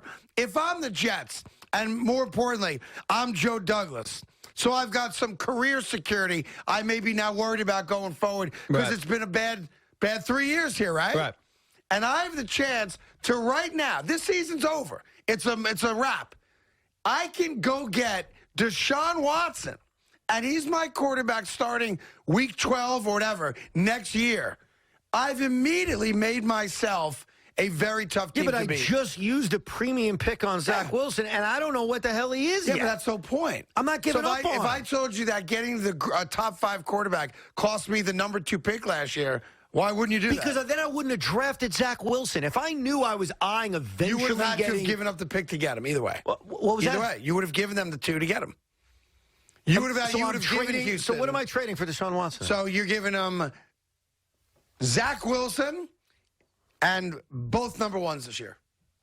That's it. 2 things. Number 1, I'm not ready to give up on Zach Wilson yet. But here's the second thing. Does anybody want to deal with that drama now?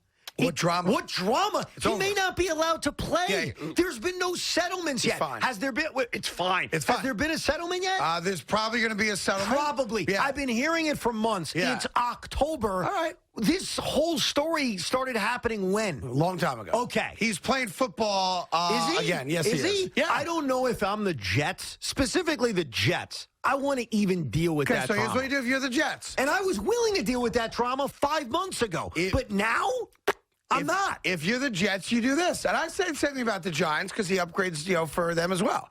They don't have the same draft capital the Jets do, but they have picks, obviously, right? I look at it this way. I want to know that there's a settlement done. Get that out of the way. I want to make sure that there's nothing else criminal hanging out there, which I believe is done anyway. Get that done.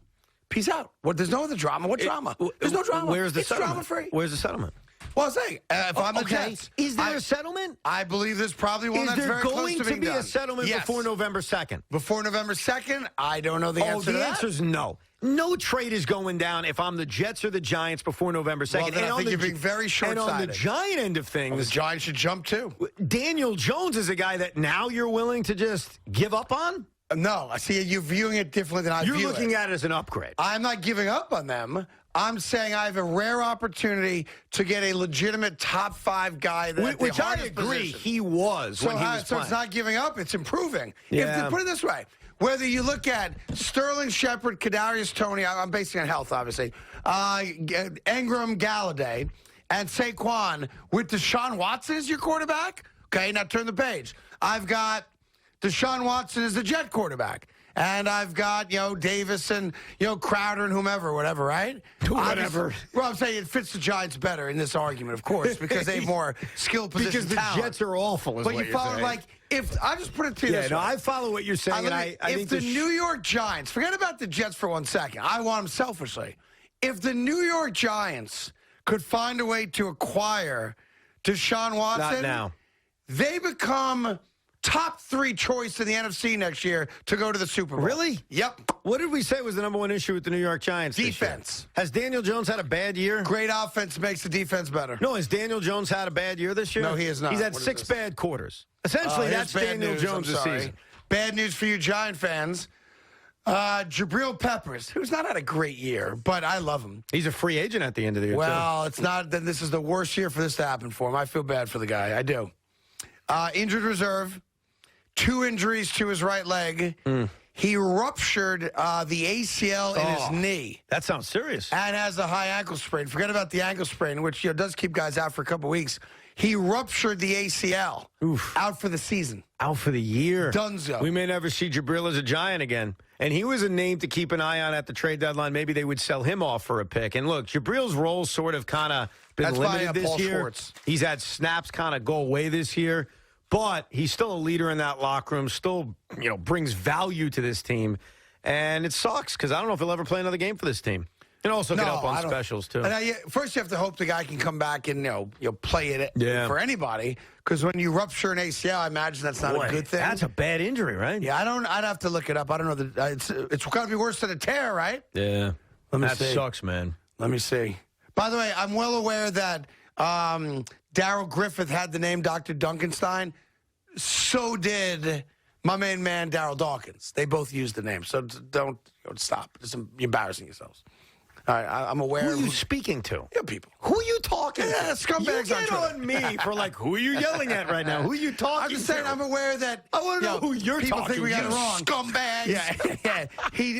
I'm just saying it is what it is. All right, there's multiple nicknames. What do I mean to tell you? You're looking into the world as if, you know what, jackass? I know that nickname is shared. I'm like, who is he screaming at? I'm just telling you, they both used it. He was more known as, obviously Chalk of Thunder, but he did use it. Ruptured ACL. Let's see what this is all about. Is he screaming at me? Is he screaming if the ACL is torn, blah, blah, blah, blah, blah, blah, blah, the ruptured the same as a torn ACL. An ACL, ligaments overstretched. A complete tear is a rupture. So most of you hear a guy tore his ACL, they've not completely torn it.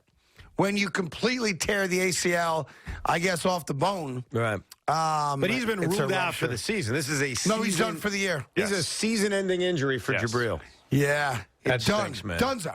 Dunzo. He wasn't getting on the field as often as he has in years past. I think a part of that is Logan Ryan and McKinney taking snaps away from him. But remember that coin toss in overtime. Like, he is considered a real important voice in that locker room. So from that standpoint, look at the injuries they've suffered on defense. Not necessarily from a talent perspective, but leadership in Blake Martinez and now Jabril Peppers. And I'm sure that's a part of why this defense has struggled this year. By the way, those voices matter. The rehab for a normal person, which I respect, pro athletes are not normal. Their bodies are different. The whole thing's different. But for a normal, healthy person, the recovery time from that surgery that he'll have is 6 to 9 months. Oh, man. Now, maybe it's expedited because, So you like hope he's ready for training camp next year, wherever he ends up signing. Because we have November, December, January, February, March. April would be 6 months. So, listen, pro athlete, I think you expedite that, the expectation. But, yeah, he may not be on a football team until after, cut downs are done. That stinks then for he's got to prove that he can run.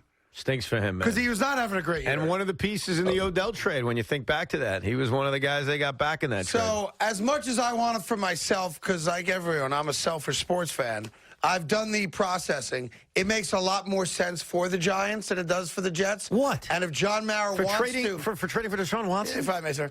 If John Mara wants to show Giant fans that he means business and wants to win, they will figure out a way to get Deshaun Watson. Right now? Yeah. What are you, nuts? Now. Can you let the quarterback finish this? No. Over. You know it's over. I know it's over. Confusing the Jets and Giants again? No, it's over. The season is not over. It's over. Daniel Jones has had a good year outside of 6 quarters. They're going to be 3-6, Evan. Okay. You don't trade Daniel Jones for Deshaun Watson right now. Now, at the end of this season, too late. I think the reevaluation when Russell Wilson becomes available potentially, Aaron Rodgers is available. We'll see what happens in the Watson case. Yeah, we're going to look at this quarterback position, and maybe we would move on from Daniel Jones. But to move on from him right now is asinine. I think you do that now. No. I think you do that. You attack I thought you were now. a Daniel Jones fan. I like Daniel Jones a lot. But now you want to trade him for a guy who's going to be suspended for like 10 weeks? I'm probably Daniel Jones' biggest supporter in this Oh, really? town. Now you're sending him to the curb. And I love Zach Wilson. I'm probably his biggest supporter.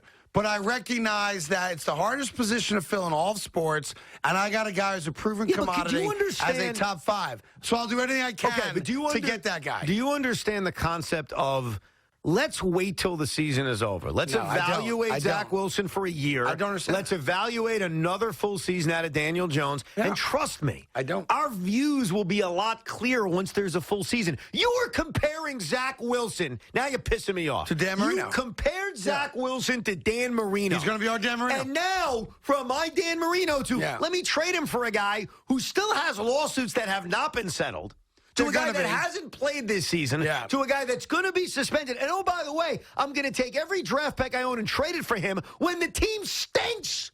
They ain't not any good. Now you're taking all these picks plus Zach Wilson, shipping it for Deshaun Watson and saying, all right, let's go. Listen, I want to win. Nuts? I want to win, Evan. So did I. I'm tired of losing. February, it made more sense. Yeah. I was all on it in February and March. Losing. It doesn't make sense anymore. And I know anymore. he's going to the Dolphins. I've never wavered on that. I believe he is going to the Dolphins still. So I want to be clear. I'm not suggesting. But if I am the Giants and Jets, I owe it to my fan base to pick up the phone. Because nothing bad happens when you pick up the phone. Nothing. Nothing bad happens. Pick up the phone. Unless, by the way, did you see this crazy story? What's that? There was a guy that was out hiking, and he got lost. And they're worried that he may have died. It was a search party, the whole bit, right? And he had his phone with him. So eventually, after 24 hours of being in the wilderness or lost, whatever it was, they finally find the guy, or he shows up, whatever it is. I don't know the exact part of it. And they go, dude, we've been calling you, to rescue you. And he goes, yeah. I saw a bunch of calls, but I didn't recognize the number. So I didn't pick up. And I don't answer my phone if I don't know the number. That's very relatable, though. So the guy's lost in the woods, they're panicked he's dead. All right? Terrible story. But his phone's on and it's charged. So they call him so they can, ping him and find him. And he goes, yeah, no, I saw a whole bunch of calls, but didn't recognize the numbers, so I just didn't answer. Most of us are like that, though. If we don't recognize the number, we're not picking up. I mean, come on. If you're lost in the woods? Well, wouldn't it dawn on you? Maybe it's someone coming to help me? Maybe at that point I'd pick up. If maybe at that point I said, all right, maybe I should answer that. Yeah, anyway. So I just, I thought it's an interesting story anyway. The guy could have been saved like after an hour. But he spent like 24 hours lost in the woods because he refused to answer an unknown number. It's nuts. Totally nuts. Carton Roberts on the Fan. We'll get you more of your calls. Again, I do believe Deshaun Watson will be a Dolphin. I've said that for 6 months, so I'm not going to waver on it. My only point is, if from a Jet perspective and Giant perspective, since that deal has not been announced yet, and I've got a chance maybe to scoop in and get it done, I don't know how you say no to it. Very easily. I don't. Very easily. That's how I view it. I say no. Watch this. Watch this. Hey, yeah, Nick Cassera. Yeah. Hi, I'm Dave Gettleman. No. Watch this again. Hey, Nick Cassera. Yeah, I'm Joe Douglas. No. I just did it. By the way, the Jets never even called him to find out what it would take to get him. Wait a second. And now, they got the picks. Now, that in February and March pissed me off. It was a different moment in time. It was a different moment. In this moment, right now, hello, October 2021, I'm not even picking up the phone. I have no interest. No. That's so you're spiteful. I'm not spiteful. I'm out. I've made a decision. You don't want the top 5 quarterback that neither franchise has ever had in their history. If the New York Jets specifically... So, no, I take that back, obviously. Joe Namath. Thank you. Sorry. If the New York Jets traded for Deshaun Watson tomorrow, my reaction, and I think a lot of Jet fans' reactions would be, wow, this organization is more dysfunctional than I even realized. I'd have a parade.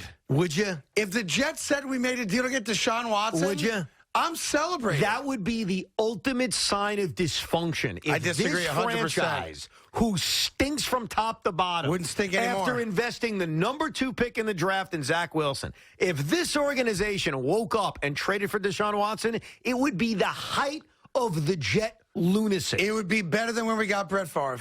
And we went crazy for Favre. You went crazy for Favre. Yeah, That's right. That's right. I made it happen. We all didn't go crazy for Brett Favre. No, I did. I made them get him, and they got him for me. And then I was thrilled at 8-3 that he was here. And then what happened? He showed his junk to Jen Sturger. He hurt his shoulder, and he went to Minnesota. And then what happened? Left us hanging. And then he goes to Minnesota, no pun intended. And goes to the NFC Championship game. I think they won 13 games and went to the NFC title game. That's right. Yeah. And then he threw a pick because it's what he does. Yeah. But Deshaun Watson's in his mid-20s, and he's my quarterback for the next decade, and I can guarantee a Super Bowl appearance with him. You cannot guarantee a Super Bowl appearance. And by the way, how could you guarantee a Super Bowl appearance? Even more so if he goes to the Giants. The Giant fans are the ones that should be clamoring for him. No. Because you've got all the other pieces in place offensively. They have all the other pieces in place? I said offensively. Yeah, you better stop yourself there, kid. Offensively is what I said. You know what I would hope for in all seriousness, to your point? I'll give you this. I would hope the Texans don't trade Deshaun Watson, and I'll tell you why. Because at the end of the season, if I'm the Giants or the Jets, I would love to evaluate, all right, what do I have in my quarterback? If I see nothing from Zach Wilson, yeah, maybe I'll Josh Rosen him. Crazy. If I'm the Giants and I'm like, boy, Daniel Jones went backwards, geez, I can reevaluate. But right now, lunacy. Crazy. You're crazy. No, you're crazy. You're just crazy. Crazy. Crazy you don't want one of the best quarterbacks in the league. Crazy say what? Crazy. Crazy. Crazy say what? What? What? Hey, Dunkin' Donuts Perks members, experience the perks of fandom. DD Perks members enjoy a $2 medium Dunkin' hot coffee. It's only $2 for a medium hot coffee. Stay toasty and caffeinated with Dunkin'. And remember, they've got 100% Guatemalan hot coffee to take your Dunkin' to the next level. That's why, if you're not a DD Perks member, you should join right now. Get on the Dunkin' mobile app, and you're in business. The coffee, the Guatemalan hot coffee, the jelly donut. The jelly donut. Check it all out. Become a DD Perks member today. The Greg Hill Foundation.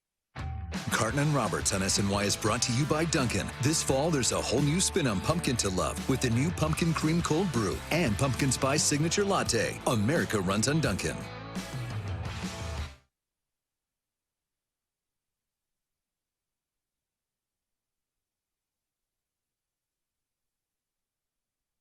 I've made a lot of questionable choices. Was it all because I was dehydrated? Nah.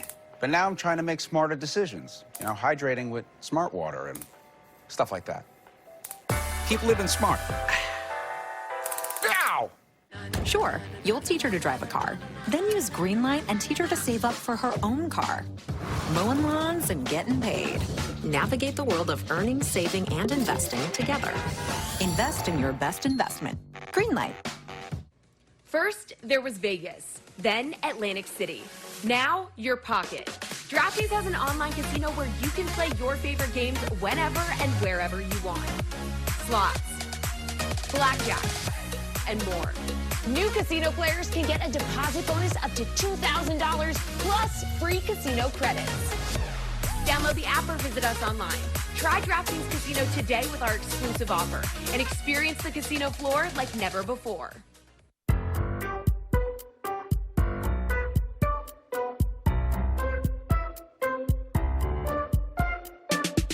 There's got to be a better way. At Good To Go Insurance, you can get coverage with as little as $20 down, despite your driving record. Get an online quote for a low monthly payment in less than a minute. Save money by only paying for the coverage you need and get proof of insurance on the spot. Visit goodtogo.com and get coverage fast, cheap, and easy. That's goodtogo.com. Hi, I'm Dr. Tori Nieseling, Chief Equity Officer and First Deputy Commissioner for the New York City Health Department. Fall is here, and so is flu season.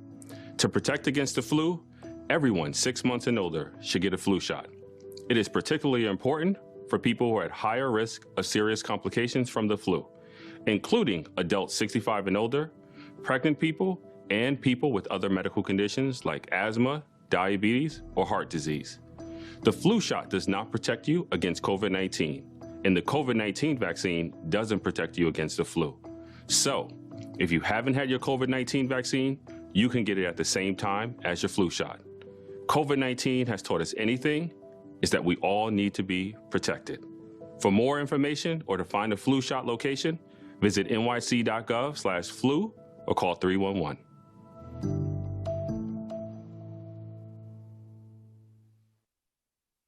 SNY Play Ball, presented by Chick-fil-A, is back, looking to help local basketball leagues in need continue play, providing grants. A lot of the students are going to be excited when they see the uniforms that we could purchase with our money. Clinics. They teach us things that we've never been taught before, and then at the same time, it's fun. Equipment donations and special Harlem Globetrotter experiences. Kids were chomping at the bit to get into this particular event. If you know a local basketball league in need, apply today at sny.tv/playball.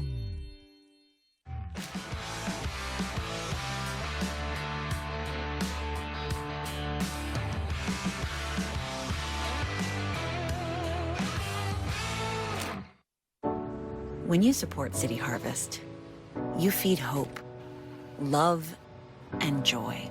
You feed confidence, community, and comfort. You feed health, strength, and spirit. When you support City Harvest, you do more than just provide hundreds of millions of pounds of food to millions of hungry New Yorkers. You feed good.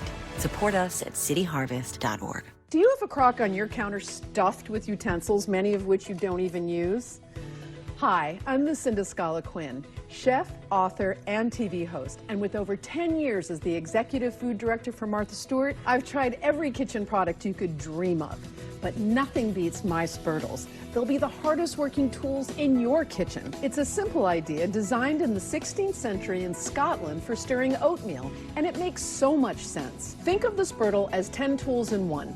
Unlike wooden spoons that are rounded at the end, the Spurtle gets in where the side of the pan meets the bottom and leaves no food behind. Here's canned tuna, and I've chopped some veggies that I'm going to scrape directly into the bowl.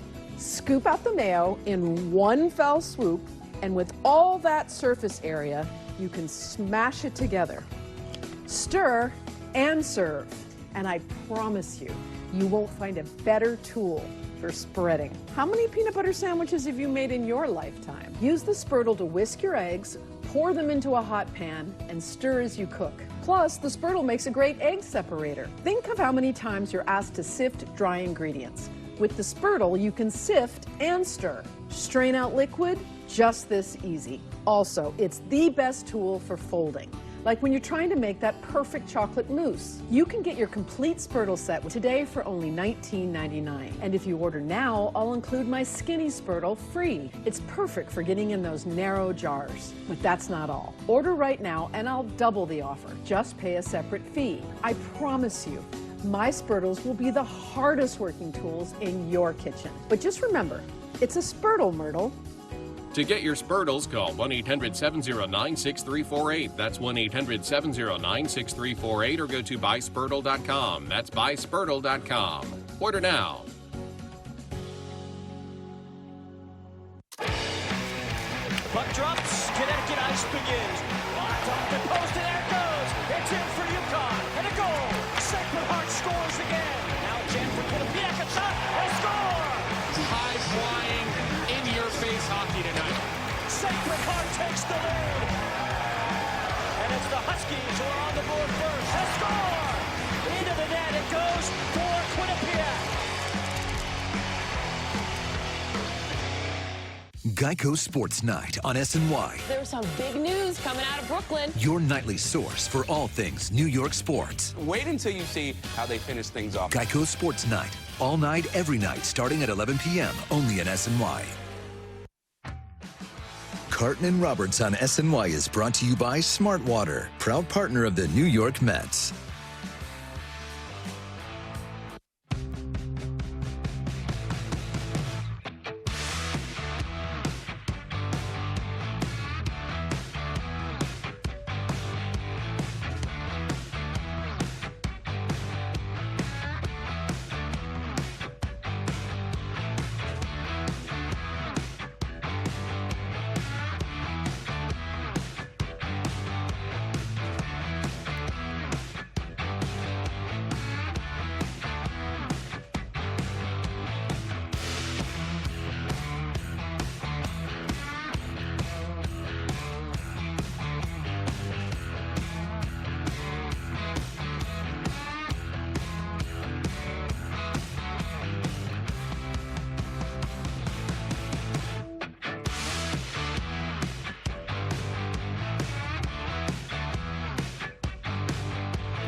Going on in hoops. We'll get sunny later today as well as the Knicks play the Sixers tonight at Madison Square Garden. And there is news around the New York Knicks. Go. It is now official that Nerlens Noel will not play tonight. So the hope was Nerlens Noel would come back and play. Tom Thibodeau said he is out tonight. I mean, to me, the biggest story is how quickly is Kemba Walker sitting down? Well, and for how long? He has not looked great. And as we talked about on opening night, Derrick Rose is very good in spurts. You can't play him 35 minutes a night. You can't 18 rely minutes on of Derrick Rose is perfect. 25 minutes or more of Derrick Rose is too much. At this stage of his career, he doesn't have it. Yeah. And he gives you glimpses. And for 15, 20 minutes, Derrick Rose can carry a team, no doubt. But you can't have him out there. And you saw it against Orlando at the game at the Garden. The last 5 minutes of him on the court, his legs were shot. He couldn't make his outside shot, which kept him in the game. He made a couple big threes, and that's why you got Kemba Walker. And Kemba Walker didn't deserve to be on the court. It'd be interesting if Quickly starts getting more minutes too, but we'll get to that in a little bit in the 6 o'clock hour. Let's let people just get into on the Deshaun thing real fast first, and then we'll do some hoops for you as well. Ophir is in Comac. Ophir, good afternoon. How are you? What's up? Good to hear from you guys. You guys got a great show. All right. I am just like, we always talk about as fans, and correct me if I'm wrong, but we always talk about how, like, it's so frustrating to hear these multi-million-dollar superstar players. They get extended, they get drafted by the team, and then now they're unhappy. Yeah. And if I was like every NBA owner, if I had a James Harden or a Kyrie or a LeBron where they're just unhappy and they force a trade, I would just let him sit there. It's easy to say that, and I certainly respect why you and a lot of fans do feel that way. So I'm not suggesting you're in the minority. You're probably not. It pisses a lot of fans off. But if you were the owner, you would probably do what every other owner has done, and that is eventually cave in, acquiesce to the demands, and do the best you can to get the most in return for the guy. That's the key. You have to maximize what you get back. Say this about the Pelicans. They maximize what they got back for Anthony Davis. The Rockets did for James Harden. So the Texans' job right now is not to win some, hey, let's pull our pants down to prove we're bigger. It's about maximizing what you're going to get for him. And that's how we're going to judge the Houston Texans. If they walk away and get a great package back from the Miami Dolphins, then kudos to them, it worked. Yeah. But if it backfires and they end up getting far less than we as Jet fans were willing to offer 6 months ago, then Nick Casario's first big decision was an awful one. Yeah. So we got to stop having the pride of, this is what I would do. All right. You demanded a trade, I'm going to make you sit. I get where you're coming from, though. I mean, there's a lot of people that feel that way, feel like, prima donna athletes, like you're making a couple $100 million in the NBA at least, not the NFL, to play a game and you're not happy and you're forcing your way out. The problem is that there's a select group of men, not a lot of them, by the way, that have the ability to do that. They're known as the best players in the game. And that's not unique to any local team. It's unique to the sport. It's the way the NBA, whether we like it or not, has set itself up, where a very small number of players are able to hold franchises hostage and make demands that otherwise would be laughed at. But that's it. That's what it is. But we also accept the other side of it. We also accept that players can be traded whenever a GM or an owner want, and we're okay with that. Yeah, the NFL argument's different than the NBA because contracts aren't guaranteed. Sure. And there's obviously far less movement of players, just the nature of the sport. But yes, you should never, ever take a side against an NFL player for holding out or making contract demands, because in that sport, it ain't worth the paper it's written on. NBA is different. Baseball is different, because once you sign it, you're guaranteed it. Right. So I do think you have to look at which sport you're talking about as well. Haven't talked to this guy in a long time. I don't know where the heck he's been. He doesn't return my calls, but he's there today, Evan. It's your old nemesis from the streets of Harlem, my main man, Uncle P. Uncle P, what's up? What's up, Craig? What's up? What's going on, everybody up there in good old New York City? Now, Uncle P did not see any of your phone calls, Craig. I definitely would have got with you on that. I actually been thinking about you guys recently with the start of the basketball season and stuff like that. Obviously, the New York Knicks, the premier team in the city, once again, the way it should be. But I will say this. Uncle P is no longer in Harlem. I have relocated. I am now watching you guys on SNY, even though I'm down here in South Carolina. You moved to South Carolina? Wow. Yes, I moved to South Carolina. I am in a small town in South Carolina, but I'm still keeping up with everything going on back in New York. All right. Well, congratulations on the move. I know you're my basketball guy, you and Sonny D, and Knicks Sixers tonight. I want to get your take on the Knicks overall and trying to come back from the bad loss against Orlando tonight. I'm looking forward to it. This is a big-time game. The Garden's definitely be rocking. Obviously, Joel Embiid questionable right now, but I don't think he'll miss a game at Madison Square Garden. I really want to see if this Knicks team can compete with the Philadelphia 76ers. I feel like they can compete with that, that I consider the Sixers to be in that upper level of the Eastern Conference, along with Brooklyn and Milwaukee. Hey, let me ask you this, Uncle P. Sorry to interrupt you. How does it feel as a lifelong Knicks fan to recognize that we are on the precipice of the Knicks' return to New York City supremacy? that we're back. It's amazing. It's amazing. It's amazing. Isn't it awesome? It's the best thing to happen. It's the best thing to happen. I mean, obviously our football teams can't get it going. But once again, we take over as a dominant basketball team. It didn't take too long. You go out and get all these superstar players, and what do you know? It makes a super dominant team in New York basketball. Doing it with guys like Kemba Walker, Evan Fournier. Hey, it doesn't make a difference.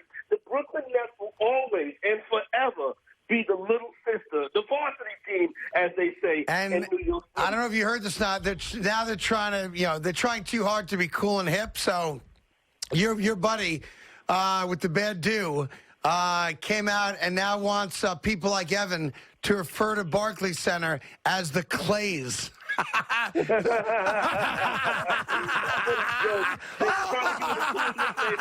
the Garden.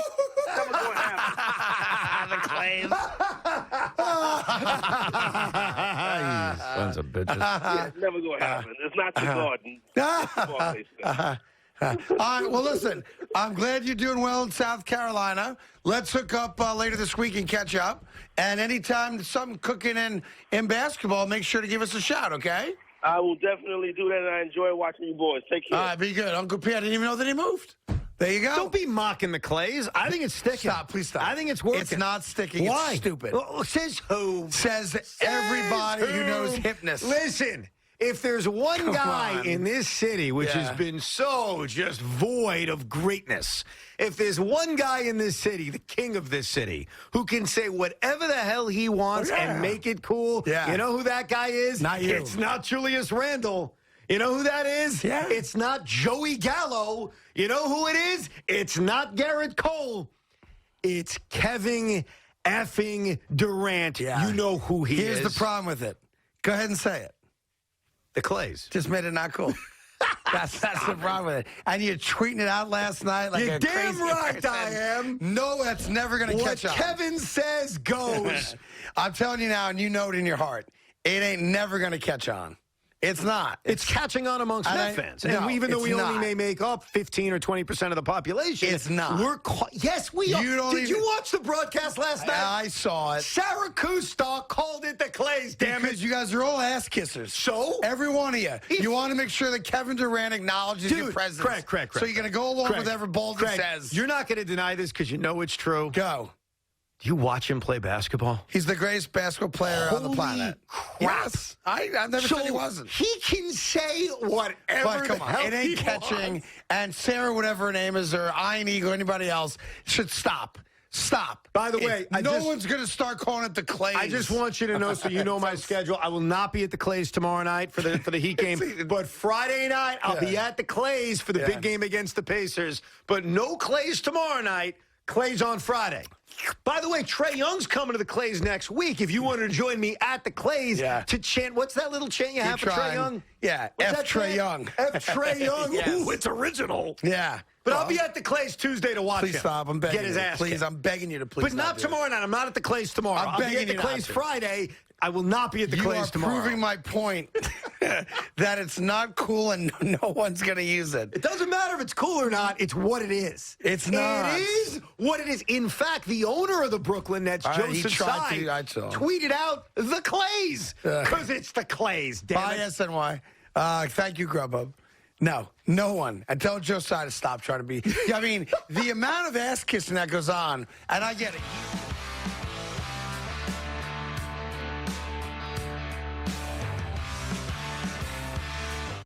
Geico.